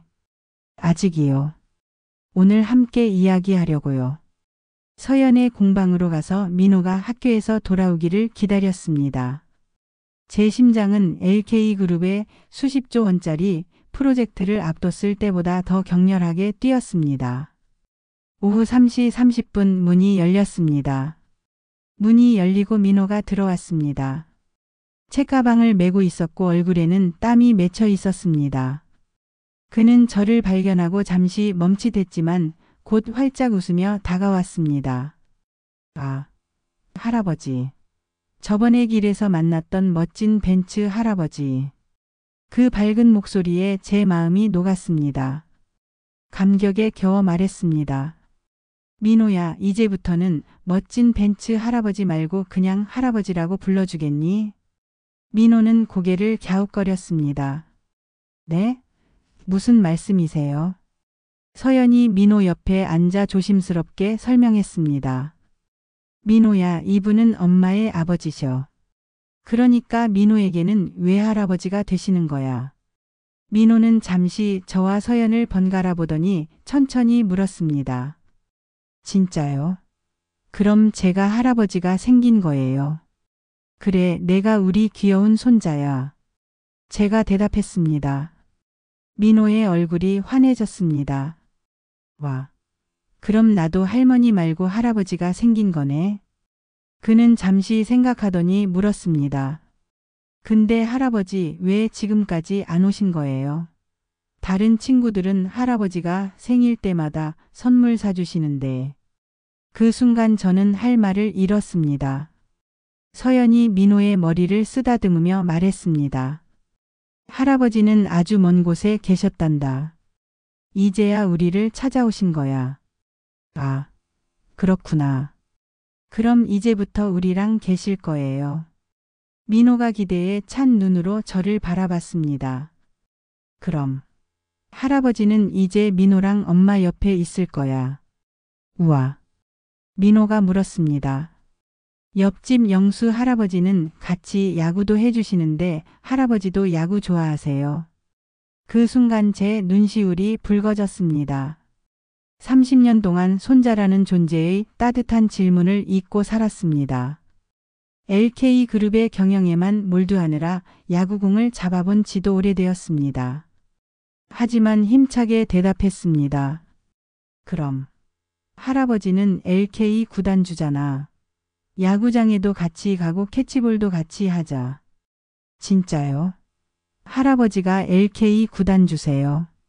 우와, 최고다. 민호는 흥분해서 소리쳤습니다. 우리 할아버지가 세상에서 제일 멋지다. 친구들한테 자랑해야지. 민호는 저에게 달려와 와락 안겼습니다. 그 작은 품이 제게는 30년간 잃어버렸던 가족의 온기로 가득 차 있었습니다. 제가 돈과 성공을 위해 잃었던 진정한 행복이었습니다. 민호를 꼭 껴안고 서연을 바라봤습니다. 서연의 눈가에도 따뜻한 눈물이 맺혀 있었습니다. 민호의 순수한 마음이 30년의 거짓과 오해로 쌓인 두 세대의 벽을 한순간에 허물어 버린 것입니다. 그날 이후 저는 LK그룹 회장실보다 서연의 도예 공방에 더 자주 머물렀습니다. 매일 오후 3시가 되면 저는 공방으로 갔습니다. 민호에게 야구를 가르쳐 주었고 서연의 공방 일을 돕기도 했습니다. 할아버지, 제가 공을 잡았어요. 그래, 우리 민호 대단한데? 이제 곧 프로 선수가 되겠어. 진짜요? 할아버지 팀에 들어갈 수 있어요. 물론이지. 근데 공부도 열심히 해야 해. 네. 흙을 만지면서 저는 잃어버렸던 평온함을 되찾았습니다. 서연이 가르쳐 줬습니다. 흙은 힘을 주면 부서져요. 부드럽게 다뤄야 해요. 이렇게? 네, 그렇게요. 잘하시네요. 처음에는 서툴렀습니다. 손에 흙이 묻는 것도 낯설었습니다. 70년 동안 펜과 서류만 만지던 손이었으니까요. 하지만 점점 익숙해졌습니다. 흙의 촉감이 좋았습니다. 부드러웠고 따뜻했습니다. 서연과 저는 길고 긴 대화를 나누며 서로의 30년을 채워나갔습니다. 어느 날 저녁 공방에서 함께 저녁을 먹었습니다. 서연이 만든 된장찌개와 김치 그리고 밥. 맛있어요? 응, 아주 맛있어. 혜진이가 만들어주던 맛이야. 엄마가. 요리를 잘하셨어요. 그럼 세상에서 제일 맛있었지. 특히 된장찌개를. 그래서 제가 된장찌개를 배운 거예요. 할머니가 내 엄마는 된장찌개를 잘 끓였다고 하셔서. 그랬구나. 우리는 조금씩 서로를 알아갔습니다. 그녀는 제가 돈에 집착했던 이유를 이해했고 저는 그녀가 홀로 아이를 키우며 느꼈던 고독을 공감했습니다. 아버지. 어느 날 서연이 저를 그렇게 불렀습니다. 처음으로 아버지라고 부른 것이었습니다. 응? 제 목소리가 떨렸습니다. 제가 어릴 때 좋아했던 게 뭐예요? 토끼. 내가 토끼를 엄청 좋아했어. 토끼 인형을 안고 잤지. 정말요? 응, 분홍색 토끼 인형이었어. 이름은 뽀미였어. 서연이 웃었습니다. 그래서 제가 토끼를 좋아하는 거였구나. 왜 좋아하는지 몰랐는데. 저는 이 모든 것을 통해 깨달았습니다. 진정한 성공은 가족의 사랑 없이는 허상이라는 것을요. 제가 30년 동안 추구했던 LK그룹의 규모와 명예는 이 작은 공방에서 민호와 함께 흙을 만지는 평범한 순간보다 가치가 없었습니다. 며칠 후 저는 LK그룹 임원들을 다시 소집했습니다. 이번 회의는 김영숙 여사의 몰락 이후 그룹의 새로운 비전을 제시하는 자리였습니다. 회의실은 가득 찼습니다. 10명의 임원들이 모였습니다. 회의실에서 매우 단호한 목소리로 선언했습니다. 여러분, 오늘 중요한 발표가 있습니다. 모두가 저를 바라봤습니다. 저는 오늘부로 LK그룹 회장직에서 물러나겠습니다. 회의실은 다시 한번 충격과 혼란에 빠졌습니다. 뭐라고요? 회장님, 농담이시죠? 갑자기 왜? 임원들은 당황하며 제 결정을 재고해달라고 요청했지만 제 결심은 확고했습니다. 제 결정은 확고합니다. 저는 이미 70세입니다. 이제 다음 세대에게 기회를 주어야 합니다. 하지만 회장님, 누가 그룹을 이끌 수 있겠습니까? 한 임원이 물었습니다. LK그룹은 저의 어머니의 영향력에서 완전히 벗어나 투명하고 윤리적인 경영을 펼쳐야 합니다. 이를 위해 저는 그룹의 경영권을 전문 경영인에게 위임하고 이사회는 이를 강력하게 감시할 것입니다. 그렇다면 후계자는? 후계자는 없습니다. 제 딸 서연은 LK그룹과 무관한 삶을 살기로 했습니다. 그것이 그녀의 선택이고 저는 존중합니다. LK그룹은 제게 모든 것이었지만 이제는 제 딸과 손자에게 새로운 삶을 선물하는 것이 저의 가장 중요한 프로젝트가 되었습니다. 한 달 후 공식적으로 회장직에서 물러났습니다. 언론은 떠들썩했습니다. LK그룹 임상훈 회장 전격 은퇴. 30년 비밀 폭로 후 회장직 사임. 하지만 저는 신경 쓰지 않았습니다. 서연이 운영하는 도예 공방이 있는 외곽 지역으로 이사했습니다. 제가 살던 화려한 대저택을 정리하고 서연의 공방 근처에 작은 집을 구했습니다. 2층짜리 작은 주택이었습니다. 마당이 있었고 작은 텃밭도 있었습니다. 이곳에서 저는 새로운 삶을 시작했습니다. 아침에는 민호의 등교기를 함께하며 손자의 손을 잡았고 낮에는 서연의 공방에서 흙을 빚는 것을 도왔습니다. 민호야, 학교 잘 다녀와. 네, 할아버지. 오늘 체육 시간에 야구해요. 그래? 할아버지가 가르쳐준 대로 해. 네. 민호가 뛰어가는 모습을 보며 저는 행복했습니다. 흙을 빚는 일은 놀라운 치유의 과정이었습니다.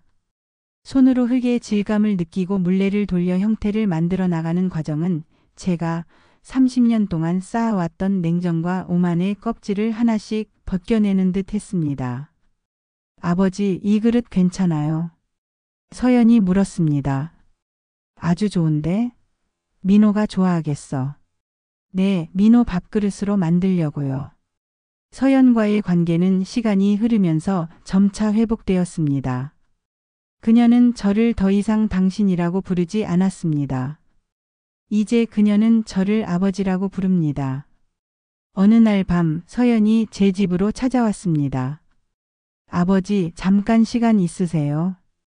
그럼 들어와. 우리는 거실에 앉았습니다. 제가 사과할 게 있어요. 사과? 처음에 아버지를 너무 차갑게 대했어요.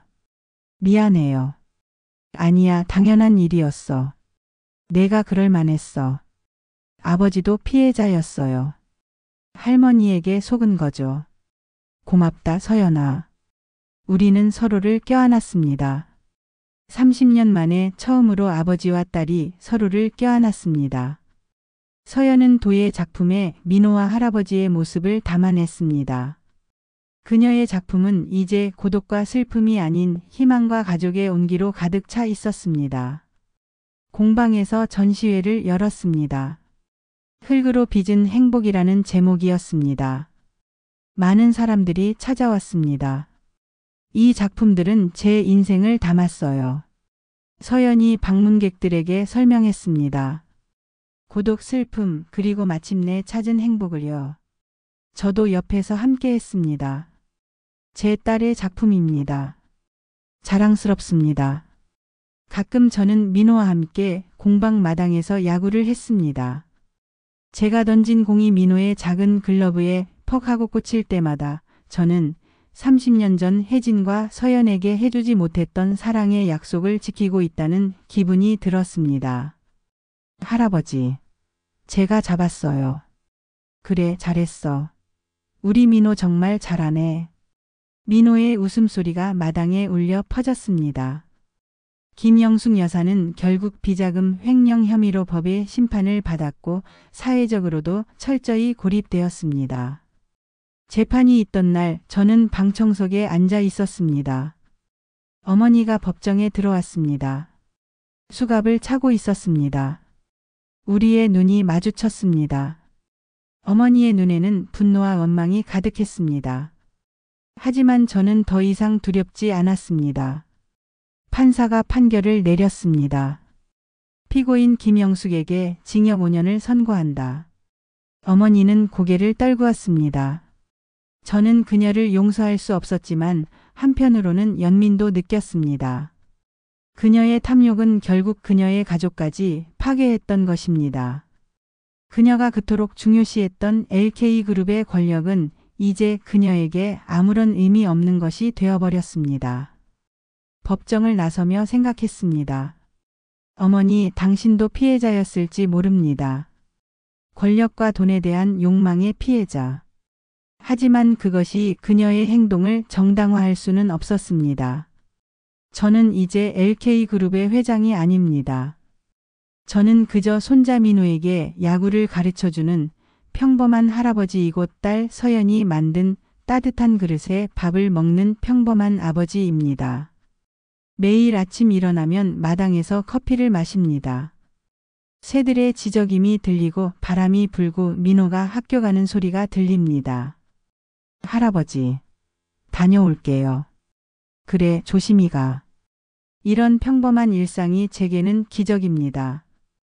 이 평범한 일상이야말로 30년 동안의 비극 끝에 제가 발견한 가장 값진 보물입니다. 어느 일요일 우리 3명은 함께 소풍을 갔습니다. 근처 호수공원이었습니다. 민호는 연을 날렸고 서연은 돗자리를 펴고 저는 김밥을 꺼냈습니다. 할아버지, 연이 높이 올라가요. 그래, 잘했어. 우리는 함께 웃었습니다. 그 순간 저는 생각했습니다. 이게 행복이구나. 이게 진짜 성공이구나. 여러분, 만약 여러분이 지금 성공과 돈을 좇느라 가족을 소홀히 하고 계신다면 이 이야기를 기억해 주세요. 진정한 성공은 돈이나 권력이 아닙니다. 사랑하는 사람들과 함께 보내는 평범한 시간입니다. 저는 30년이라는 세월을 낭비한 후에야 이 진실을 깨달았습니다. 여러분은 저처럼 늙지 않기를 바랍니다. 오늘 집에 돌아가시면 가족들을 꼭 안아주세요. 사랑해라고 말해주세요. 그것이 제가 이 이야기를 통해 전하고 싶은 메시지입니다. 6개월 후 민호의 생일이었습니다. 11살이 되는 날이었습니다. 공방 마당에서 작은 파티를 열었습니다. 풍선을 달고 케이크를 준비했습니다. 민호의 학교 친구들도 몇 명 초대했습니다. 생일 축하해 민호야. 할아버지 고마워요. 민호가 케이크에 초를 불었습니다. 그때 서연이 제 옆에 섰습니다. 아버지 고마워요. 제게 가족을 돌려줘서. 나도 고맙다 서연아. 너희가 저를 용서해줘서. 우리는 서로를 바라보며 미소 지었습니다. 30년의 아픔이 완전히 사라진 것은 아니었습니다. 하지만 이제 우리는 함께 치유하고 있었습니다. 그리고 그것으로 충분했습니다. 하늘을 올려다봤습니다. 맑은 하늘이었습니다. 혜진아, 보고 있니? 우리 잘하고 있어. 서연이도 민호도 모두 행복해. 너도 편히 쉬렴. 바람이 불었습니다. 마치 혜진이 대답하는 것 같았습니다. 이 영상이 도움이 되셨다면 구독과 좋아요 부탁드립니다. 여러분의 가족 이야기도 댓글로 들려주세요. 감사합니다. 에필로그 이후 1년 후 민호는 초등학교 5학년이 되었습니다. 야구부에 들어갔고 저는 주말마다 경기를 보러 갔습니다. 서연의 공방은 더 커졌습니다. 이제 10명의 학생들이 다니고 있었습니다. 저도 가끔 학생들에게 제 이야기를 들려주었습니다. 여러분, 인생에서 가장 중요한 것은 가족입니다. 돈과 명예는 그 다음입니다. 학생들은 고개를 끄덕였습니다. 그리고 어느 날 서연이 말했습니다. 아버지, 엄마 묘소에 같이 가요. 응? 엄마께 인사드리고 싶어요. 아버지와 함께.